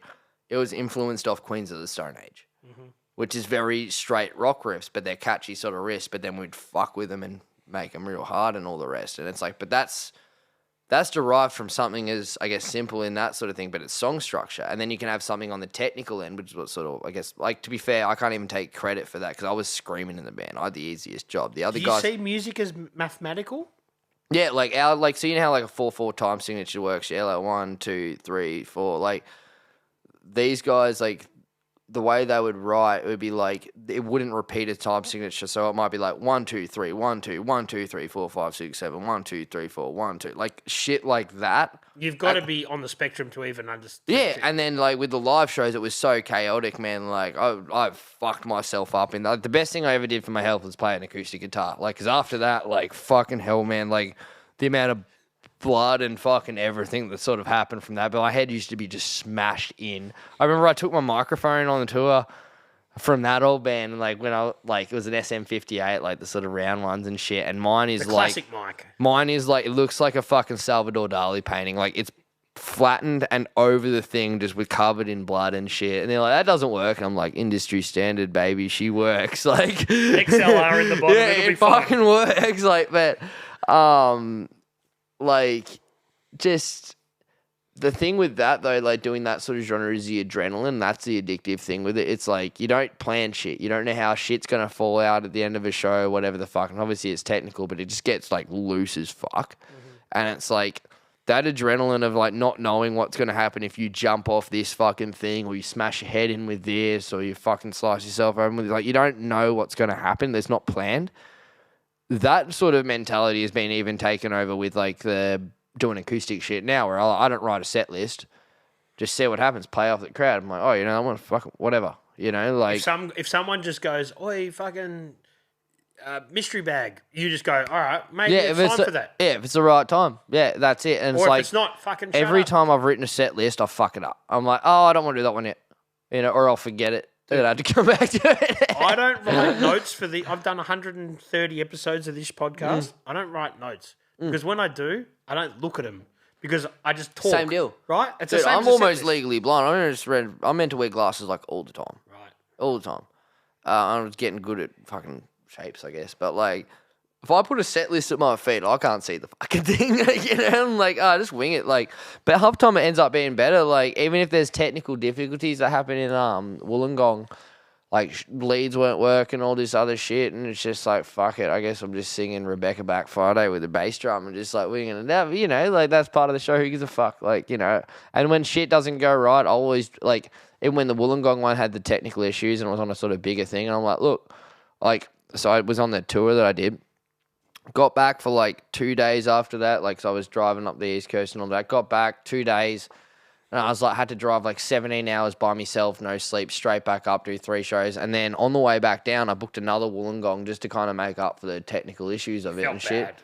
Felt bad, but I was like, fuck, no, I just wanted at least, if you wanted to rock up and see the full show, well, there it is, even though that was a bigger thing. And so I did like 17 hours driving back, but it was like halfway Wollongong, play a show, no sleep, and then straight back sort of shit. And it's just like, but I love that shit. I like, it's nice to not have to like, so my mate Joe, so he plays in Giza. I play in like a grindcore band as well, but he's like me right hand man. He fucking make sure I survive. That's like his role. We've come to the determination of what his role is. Like he makes sure that I'm alive. Mm-hmm. But like he came over to Canada and it's just like he's just fucking switched on with it, man. Like he just gets shit done like that. And it's like it's those I think opposing personalities that complement each other. Like even I was saying, like, you know, whether it be relationships or anything like that, it's like you fill out each other's gaps. That's it's so funny, but you know what I mean. Like you like compliment each other like that, so it's like you pick up each other's weaknesses or strong points. And, no, exactly, and it's like I fucking lost the train of thought when I said that joke. That was just too funny. Well, that's all right. It got you. Well, but that is no, props to fucking Joe though. Like honestly, man, like, I don't know if I'd be fucking here doing this without him. Like he just makes sure shit's running and that, but like. So Joe helps, that's where I was going. Joe helps me do a lot of driving and stuff and that though. But like the reason that he'll come and do that as well is because we've both done it, like in terms of like he knows that I'll do stupid drives. And I know he fucking will and there'll be no complaints. Like we almost fight over driving half the time because we want to do it. But that being said, in recent times with how busy I guess I've been, having someone like that in my fucking court where it's just like, fuck, it's just a relief having someone like that around. Like, you know, like... You can't do it all by yourself, man. Oh, no, not at all. You got to delegate. You can be a DIY as you want, but, like, you got to... Like, I just want to be able to focus on doing music and drawing and shit, and that's it. Like, and he likes the other side of things, so it fills it out. And then, like, Dave, who helps with a lot of merch, like, from Vinny's, like, we all have a very similar mentality and stuff. And, now I got, like, new management now, which has been helping a lot, like, as in... Just like, I don't know, I like doing that side of it, but it's also like there's just a point where it's just too much, you know, like at least to be able to delegate and stuff. So I feel like it's all sort of getting to that point of having just like the right team of people. Like, I don't want to have a big crew of people around me, like, you know, like, not saying I don't want to work with heaps of people, but it's just like having those people that are in that fucking circle of shit. Like even Grace, like who's coming over, like she's like very big confidant of like, I know she'll tell me if a song sucks. And that's like, I really like the way she does like songwriting. Mm-hmm. So I know I'm getting critique from the right sort of person that I really like what they do. And just having people like that around, man, I think it's like you want to just strive to be just the best you can possibly be at what you're fucking doing. And it's like having people like that, like watching people like her or like Kyle Brew or like Sydney Rex or any of those guys. I'm like, you guys actually make me want to be better. Like, Sydney Rex as well, he's fucking criminally underrated. I don't know if you'll ever fucking watch this shit, but like fucking that dude's from like northern South Australia, I think, like country as they fucking come, but like he's like, man, that dude's like Australia's Zach Bryan. And for some reason he's just like, I guess he's like early days, but like fuck, that dude's good. You hear him and you're like, you motherfucker, like you're so good. Play me, I don't know. Play me some shit afterwards, yeah. Yeah, absolutely, man, absolutely. But like he's one of those people, you hear their voice and you're like, whoa. You know, like he makes you want to be better at what you do. Yeah, fucking oath, man. Like, yeah, you know, like in a seance where like candles with her, he'll do that shit. Like, whoa, you motherfucker. So I want to ask you because something you mentioned earlier. You've got a partner at the moment. Mm. She's a female, but Yeah. you have. Oh yeah, I like guys as well. Yeah, absolutely. And like, that's yeah. something that you do talk about, or you have. Oh, like I talk about it, I guess, but I just don't like be like, yo, yeah, this is that. Like, you know, I'm attracted to people and stuff. Like, but it's like, there's definitely, I think there's definitely guys. I mean, like, yeah, I'm really in here, but like, it's like, I'm just, I guess, picky on that front. But I'm like, that was a hard thing, I guess, growing up in the country and stuff. It's like, You felt like you couldn't be yourself. yeah, well, it wasn't until I was like okay with it. I'm like, oh no, there's guys I like really am like attracted to and stuff. And that was just sort of something I just became, I think, more comfortable over time that I'm like, you know, just that's just I guess how it is, you know. Like as I said, I'm in a very loving like relationship with my missus now, but she knows all about that stuff and everything. And like, I don't know, like I feel like half the time it's like if I've seen it so much in the country where people can just be in denial of it because for whatever reason, this and that. And I'm like, man, why would you just deny yourself love? Like, you know, like it's just like if you're fucking into someone, you fucking love them, you love them, you know? It's like whatever capacity that fucking may be. But I'm like, to say that I haven't, like, you know, or not into guys, I'm like, that'd just be a fucking straight up lie, you know? Like, I'm like, yeah, I fucking am. I think if people get against the internet, they get a misconception of like, oh, fucking Yaka, fucking Aussie, fucking shit. And I'm like, yeah, but like, fucking, I like dudes. I don't give a fuck. Like, dudes are hot sometimes, you know? Like, so it's just the way it is. Like, that's a thing I think that as far as we've come with people talking about sexuality and everything in this day and age, guys being bisexual is something that's just not talked about much at all. Yeah, no, not at all. And it's like, I know which like ways I can sort of sway and stuff, and like even while I've just had like I guess a lot of like more female friends, has probably been more sensitive on a lot of certain things and that. But like guys I've been attracted to and stuff like that, they're not necessarily like blokey blokes or anything, like, you know what I mean? It's like that's not what I'm into. It's like I think it's just that sensitive side of dudes that I've probably more been I guess attracted to. But like so much of things can be timing and fucking all the rest and all these other things and that. But I'm like, it got to a point where I'm like, fuck, no, I'm into this, but I'm also like not going to deny myself of like, fuck, if I'm into someone, I'm like, well, no, it's that way. It's like, no, that's fucking stupid, man. You could be depriving yourself of a very happy life if the right thing like came along and stuff. And I'm like, there's been people in my life that I'm like, oh no, I actually am attracted to you like that and stuff, whether things have worked out or not. But like, it's just the way it is, you know? And it's just like, I don't know, people can just get their own fucking misconceptions through fucking social media of what they think you are and all this other shit. And it's just like, I don't know. I know where I sit on that fucking coin. So, yeah.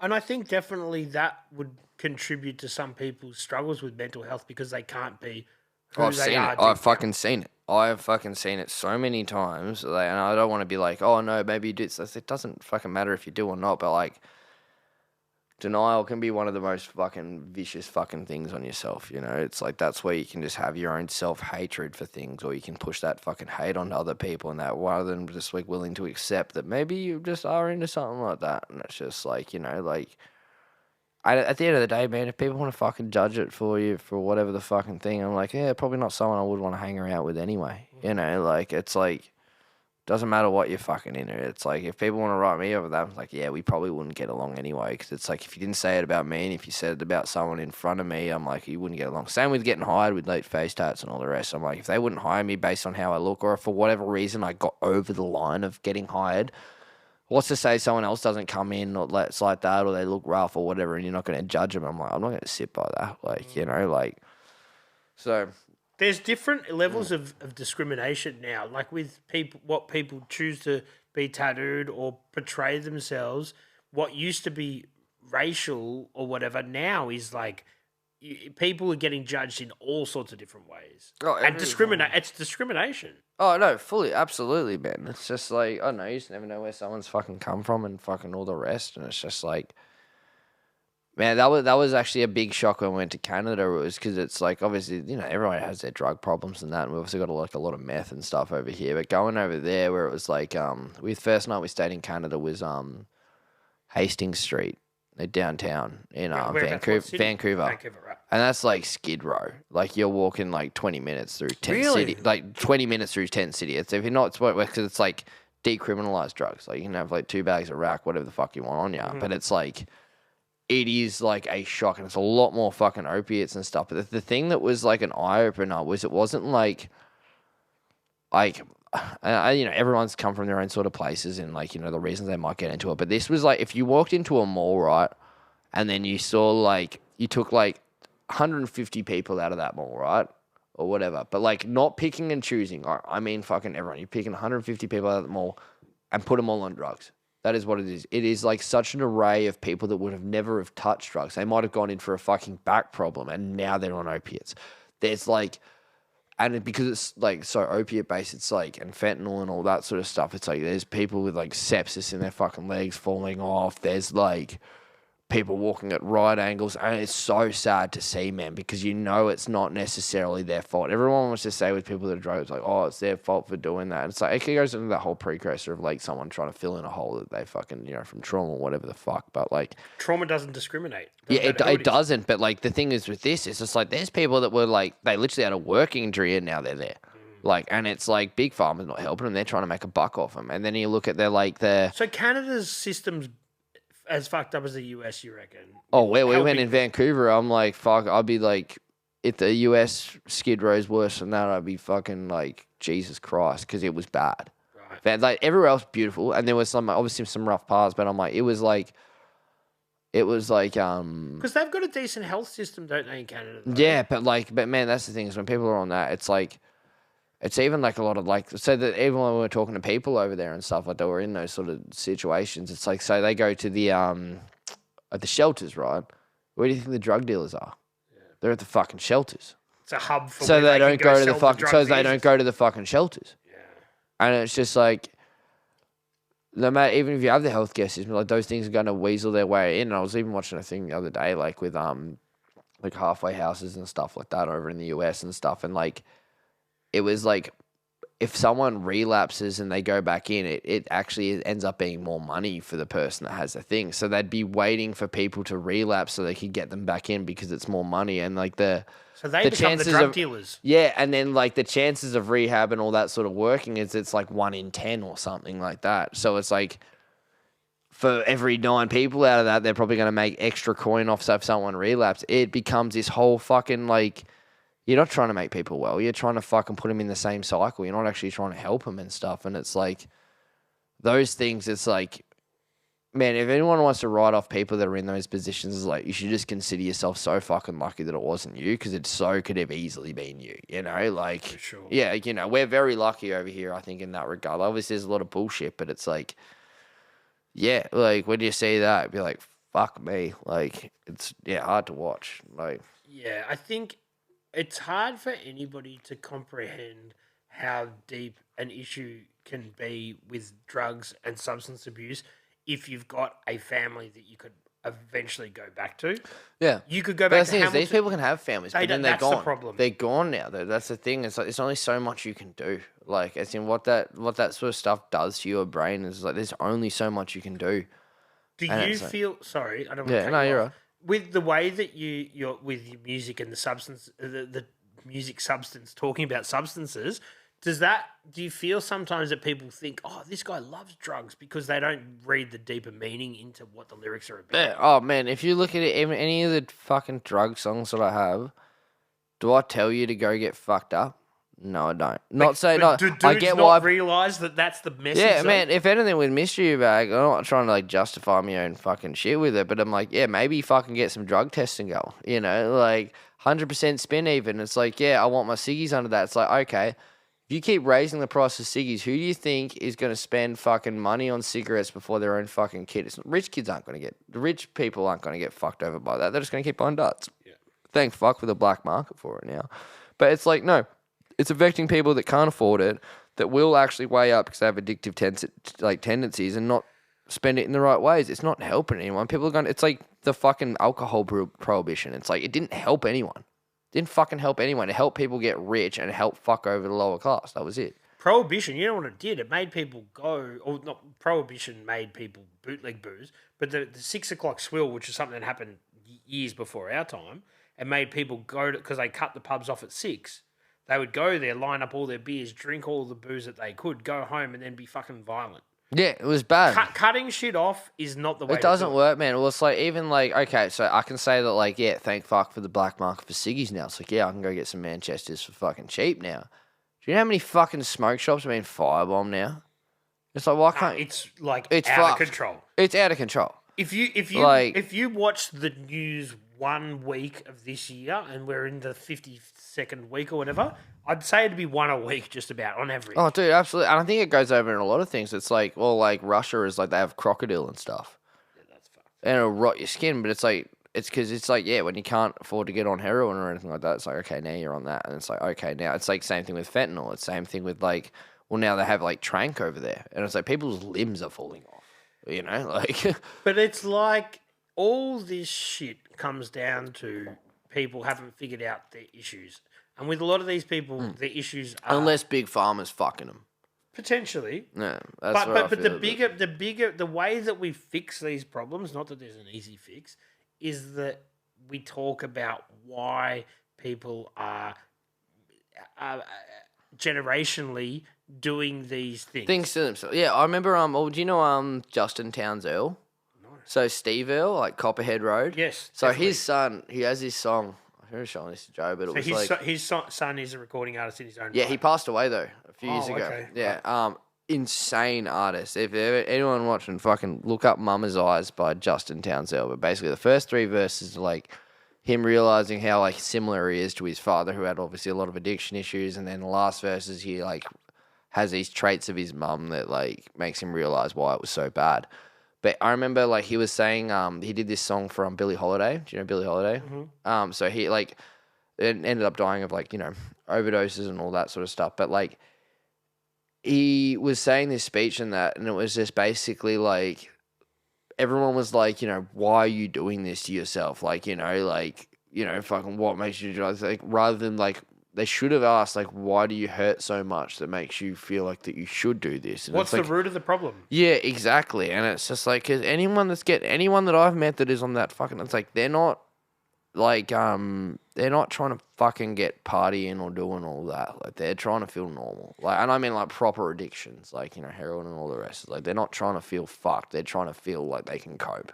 Numb the pain, cope, or just exist another day. Exactly, man. And it's just like, fuck, like at that point, it's just like, fuck, that gets you through. Like, you know, life is a fucking relentless dog, you know? Like, it's just like, it will fuck you. Like, and that's what we need to do, I think, as a society that has these issues, is break the cycle to try and move forward. Absolutely, yeah. The first step, I believe, is talking about it. Mm. If we pretend these issues don't exist, then we're not making any headway. Oh, no, absolutely. So talk about it, then we figure out how to tackle it, then we actually tackle it. No, 100%. I think there is like in no way of like going down on that, but it's like, I feel like there is an importance in like, it was the same before, like dipping your toes in like, sometimes you need to see how bad it gets, you know, and like you hope you get on the other side of it, but like that time in your life where it gets bad is going to hit everyone in every fucking form. Even if it's like someone can have something horrific, it's like there's that whole thing of like, okay, well, you can have someone's plate can be so full, but you don't know the size of the plate. You know what I mean? But you need to know that like you can come out of those bad bits and like get through that and then move forward. Like I feel like that's an important stage that everyone's like, I'm very thankful for the shit that went bad in my life. Like, I'm fucking thankful for, like, the mental, in a bad way. It's good to be able to say, I am thankful for the mental agony that I've had with a lot of shit, because now that I know that I can deal with that, when shit comes up now, I'm a lot better at dealing with it. You know what I mean? Like, because you tackled it. Yeah, and if I wasn't to have any of those things happen, like, regardless of music or anything like that, if I wasn't to have that happen and that was to happen, you know, later in my life and I didn't know how to deal with it, like, I'm very thankful, and as you know, it is a bit of a luck thing. Like, I'm very thankful for how it's worked out, but like that was very important for me to be able to deal with it, you know. And like, not everyone's like that. Like, you know, like it would be nice to fucking think that like, you know, life is just a perfect fucking abundance of stuff and that, but it's like, it's not reality. You can't appreciate the good until the fucking shit fucking has happened, you know. Like, and it's like now that like things are like are actually like happy in my life. I appreciate it while it's there, and it's like I'm not like naive to think that bad things might not happen in the future and fucking all the rest. But at least the fact that those things have happened, I can deal with them a bit better, you know. So imagine that you couldn't, or you hadn't had dealt with the negativity in the way that you had, and then success happened. It would have been a different scenario. It'd be a fucking shit show.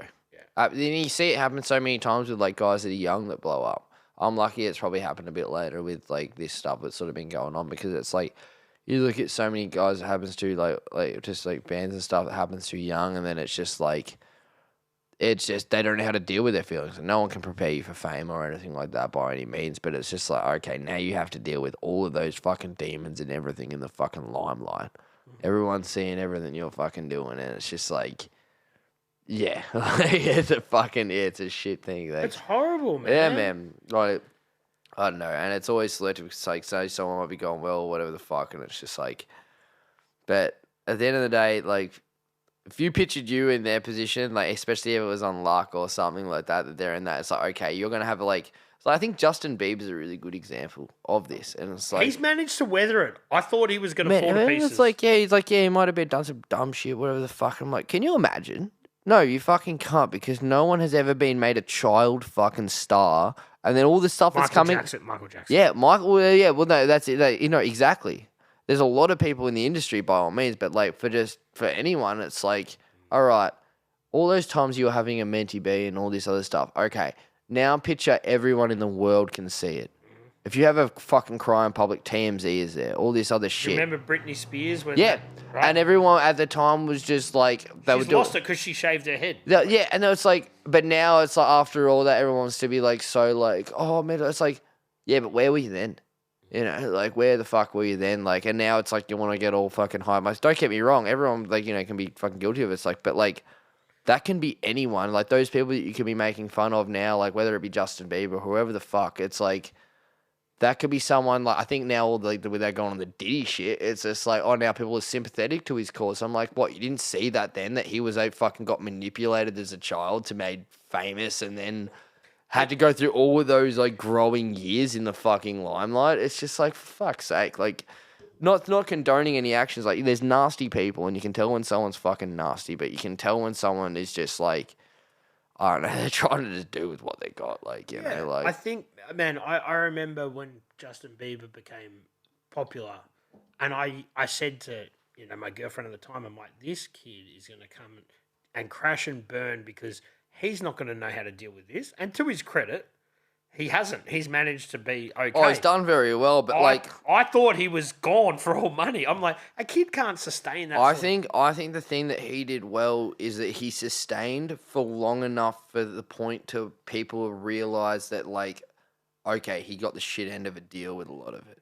If he broke down a lot earlier and went off, like, what happens to a lot of child stars, like, even, like, Macaulay Culkin and that, and it wasn't until he sort of came back, and it's like, yeah, what did you fucking... He sued his parents. Yeah, it's like... That's crazy. Even, like, Britney, man, it's just, like, they had ownership over all this stuff. It's like, what do you fucking expect? And, like, Justin kind of probably saved face for long enough to people who'd be like, oh, you're actually probably having a really fucking tough time. And now it's like he can have a bit of relief. So he kind of, if anything, he just outlasted. And that's, you know, that's and credit to him. He's obviously credit to it. Like, that would not be fucking easy to do, man. Like, as I said, put yourself in their fucking shoes and see how you would do it, because you probably wouldn't fucking do much differently and just anything worse. Like, we were talking on the way in the car here about Justin, actually, and it was like, something great. I was like, man, we would have done so much worse. Like, what? He pissed in a bucket. It's like, I would have fucking, I would have pissed in a Bay Marie or something. You know, like, God knows what we would have done. Like, now, at this stage of my life, I'm a parent, right? I've got a son who is playing video games. He's 5. Yeah, right? sick. And he wants to do internet shit, and it's like, man, nah, like, I wouldn't ever put my son, my kid, out there. I don't think kids, they don't need Instagram accounts. They don't. I believe you should keep that stuff away from them for as long as possible. As long as possible. And the thing is, the hard thing, I think, with IT and, like, those sort of things is because it's like, I feel like kids learning IT now, it goes back into like how we were saying with like the record industry. It's like you got to grow with the tools that you have. Knowing IT in the modern age is like, But putting your kid out there is fucking weird. But putting them out there, especially at that age, like 5, it's like no kid needs 5 like Instagram at 5. There's people at my kids' kinder and stuff. Their kids have Instagram accounts. I'm not saying I don't know whether those parents. Oh, dude, I'm all for like, as in, don't get me wrong, each case is different, I guess. But I grew up, the way I see it, I grew up very ignorant in terms of like, and I had to grow up and do a lot of learning, but like, and I'm not putting any shade on how I grew up or anything, but like, I grew up on a fucking farm in the middle of fucking nowhere. Like, I feel like I grew up very ignorant. Even like, again, I like guys, you know what I mean? Doesn't matter, like, as in, but even how I would talk growing up, that was just a norm. Like, maybe saying like homophobic things or whatever the fuck it may be, even though that I actually sat on that side of the coin. Do you know what I mean? Deep down, you would say homophobic slurs, even though there was no meaning or like nastiness behind it, but I was I was living in an echo chamber of it. Right. You know what I mean? But it's like, at the end of the day, I like guys.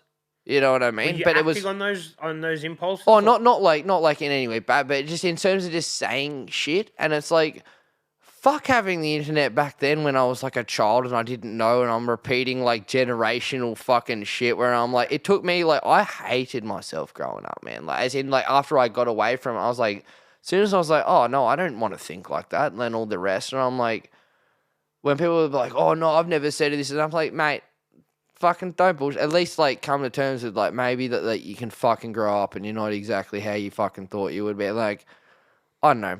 I said, I know what side of the coin I fucking sit on. If anyone wants to tell me different, like, it's like, mate, I fucking grew up in ignorance and fucking all the rest. And it's nothing on my parents or anything. It was just what I was surrounded by and things like that. Mm-hmm. And it's like, even how I've said, like, certain mates might say certain things to me and stuff, but I'm like, in terms of like gay, so I'm like, oh, well, I sit on that side, and they're like, oh, well, maybe I shouldn't say that. It's like, you meet people with love, they fucking change and all the rest. But like, God forbid giving someone a fucking, Instagram at that fucking age when they're just spurting out shit to fit in. And it's like, that might not be what they think necessarily, but it's like everyone's going under what thinks they're going to make them liked at school or whatever the fuck it may be and stuff. But like, hopefully that's changing though. I think it is. I think that's where I think a positivity for the internet is, because again, I didn't have it. So I didn't hear, like, and like, not saying it obviously should be a fucking thing anyway, but like, it was different then, and it's like, I know where my moral compass lies and all this other stuff growing up, and it's like, it took me a lot to sort of get over that. I'm like, no, I'm not like that, and I back myself on exactly how I fucking feel about these sort of things, and it's like, feeling no matter what fucking view, you should have compassion behind it. Like, as long as your fucking view isn't condemning someone or making them feeling fucking horrible, it's not a bad view to have. You got to have opposing views, fucking whatever it fucking may be. But if your fucking view is like condemning someone based on whatever they want to feel, like, fuck that shit, like. And I think that's just the biggest like irony of it all, of like growing up in something like, people saying homophobic shit or what that, and I'm like, well, actually, like, I sit on that side, and it's just like, that was such a like head flip when I was actually sort of growing up to like really like overcoming stuff, and like. That's why I think I'm probably. Was there any LGBT people in the like? Oh, fucking barely. Fucking barely, and like, I don't know. I'd feel for anyone on that fucking side that had to grow up in that fucking time and era around those sort of places and stuff. And it's just like, everyone wants to be open, accepting, and that all the rest now. But it's just like, to see what they had to go through in those sort of like ignorant spaces and stuff. And it's just like, I think the people that would say shit like that, they've been probably called out very fucking fairly, and like, at the end of the day, you got to have a fucking path to like get better and be like, maybe that isn't the way to fucking think and all the rest and stuff. And like, I don't know, I was lucky the people that are around me, like when I moved away, just had a lot of fucking love and like, helped guide me in a lot of the, I guess, the wrongs that I might have thought and whatever in the past and stuff. And like, and in turn, that I was like literally on that other side anyway, and it was just like, now I actually feel comfortable to speak about it. And like, do you feel like you could have done that still in Hamilton if you didn't move to the city? Is it? Oh, look, I think probably, I think there's only, I could never have probably denied how I felt like towards things, but to say that I might not have been more shut in and like protective of like, fuck, if I like actually say like how maybe I feel towards, the same sex or something like that, like that maybe that could have, got me bashed or something. Like, who fucking knows, But, even in the city, man, and I'm saying this, and I hope my cousin won't see this and won't watch this deep. But he's a gay man, and he's now comfortable with who he is. But it took him till he was about 28 years old to be. Yeah. And he grew up in an inner city area. It wasn't in the country. Kids can be fucking cruel, man. Kids can be very fucking cruel without knowing what the weight of their fucking words are. And it's like, I can guarantee you, like, some of the people that I might have said nasty shit and that's something that if they've changed their mindset, that's something that they're going to have to live with the rest of the days. Be like, fuck, I just wish I was never like that. Aside from the sexuality stuff, do you think racism is a problem still in absolutely. Absolutely. Like, I think it's, like, I don't want to say anything that's gotten, like, better, but, like, just say it wasn't, like, I think, like, the difference is because, like, it's like when you go, like, you see the stuff that's going on in the city where it's like there's genuine, like, like, there's racist, like, as in, I mean, like, nasty fucking racists out there. The only difference, I think, with some of the country areas is there's just straight up ignorance. Like, there's people that haven't been exposed to it. I know it's not necessarily an excuse in that, but it's just like, I know some of these people, they're not nasty people. You know what I mean? But, like, and when they get put in a situation like that, they're not gonna be like a racist piece of shit. But then you have people fucking walking a Swazi down the street or a Trump flag or whatever the fuck it may be, and they do that in the country still. Oh well, like no. Oh, you're saying that. I'm talking about in the city and stuff, but to say that shit ain't down there. Oh yeah. It's like, well, it's always fucking been there. Yeah. But, like, that to me is someone that's like, again, that's that oppressive view. And then, like, okay, you think about a kid being brought up in that, like, what the fuck do you think they're going to think? They think their parents are God in their eyes, Like, they don't know no better. But it's like, if you, like, someone that you're trying to change their point of view, like, if I'm talking about someone about, like, whether it be sexuality or something like that, if they were to say something to me that was a slur word and I was just like, fuck you, who do you think they're going to go hang out with? They're going to go hang out with their mates that think exactly the fucking same and all the rest. Echo chamber. But if they're saying that stuff to me and, like, not necessarily that, but they're saying, I'm like, oh, well, like, guys or whatever. I'm like, oh, like I said, there was an instance where it's like, oh, maybe I shouldn't say it. I was like, well, I don't fucking care. If you want to change your mind on it, that's your thing. And then you never hear boo of it again. And I know they're going through those same mental things that I was lucky to go through when I was young and I moved away. That's where I'm very thankful for moving away and doing that sort of stuff. And, like, but there's ignorance and there's someone that's, like, fucking nasty. And there's there's a big difference in that, I think. Like, and it's like someone that's ignorant. It's like there was a dude that, like, I can't remember his name, but this, like, dude from the States, this black dude got, like, he's gotten the most people out of the KKK. Yeah, and all name? Is it George some? You know who I'm talking about? Yeah, I know who. All he did was fucking talk to him, befriend them, because you know what? All they had, they never, like, those people never had that happen. And I'm not saying it's any excuse for their behaviors and that, but, like, he's gotten like 150, 200 people out of the KKK because all he did was fucking befriend them. And it's like, I'm not saying it's like, but I think they just love is key. Like, there's some people that are no saving. Like, like, there is some people, like, genuine pieces of shit out there. Yes. But, like, no, that makes total sense. What you're saying is that these people are racist or homophobic because they haven't been exposed to people of these other races or sexual orientations. Yeah. So therefore I just know that, like, there's people that I've met and they're repeating what their dad's dad said. And that hasn't left the farm. And that's as far as it's gone. And there's not been an open discussion. And there's a big world out there. And there's a very fucking big world out there. And then when they fucking see it, they're going to be in for the shock of their life, and then they're going to just do the biggest mental backflips and be like, "Fuck! Like, this is not the way to think." And it's just like, and it's just, I think, yeah, just the biggest, like, fun, almost funny comparison of just, like, saying almost homophobic shit as a kid to being like, "Oh, I actually like guys," and it was maybe it was more of a front, maybe it was more of this other stuff, and it's like all I needed to was to be sat down and talked to. And how much that got through to me, to my, oh, I can actually, like, even just be on this and be, like, so open and chill with it. I don't fucking care. People, I don't give a fuck. Like, I'm an open book with it. I'm like, the last thing I ever want to do is just shut down my feelings of exactly how I feel about stuff with it, you know, like, and it's like all that did was just give me detriment, and it's just like people feel more open and comfortable to talk about shit than fucking oath, like that's it, like, you know, like. And by you just saying that might help some kids in the country right now. Oh, dude, absolutely, man. It's just like, I don't know, like it can. I just know how much torment and how much self-hatred I had for myself from even just, like, again, growing up in an echo chamber with stuff, and it's like, it's no one's fault apart from your own for, like, even getting sucked into it, but it's like, you're a kid. You're a kid. You don't know any better. You don't know any better. And that's why when I say it's like, you know, like, if someone's marching down the street doing whatever the fuck and they've got their kids there, and I'm like, it's like when someone's like, you know, gets brought up into a very religious household and they're like, they think that's it, and then they're like, they escape it. And it's like, well, yeah, it's like, what did you expect? Like, you know, like once they escape it, they're like, oh, this isn't actually how everyone thinks. Like, you know, it's that's like. it. But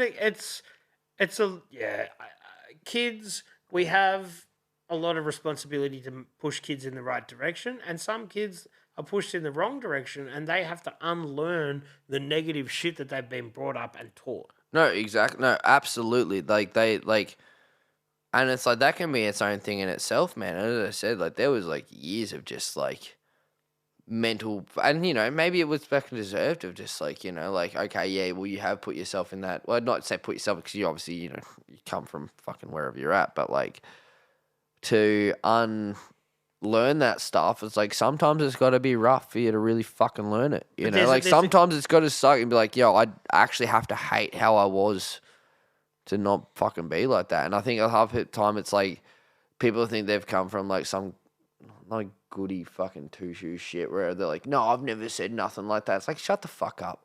Like, shut the fuck up. If you haven't thought like that, it's like you just fucking lying. Like, accept the fact that you fucking have and fucking learn from it.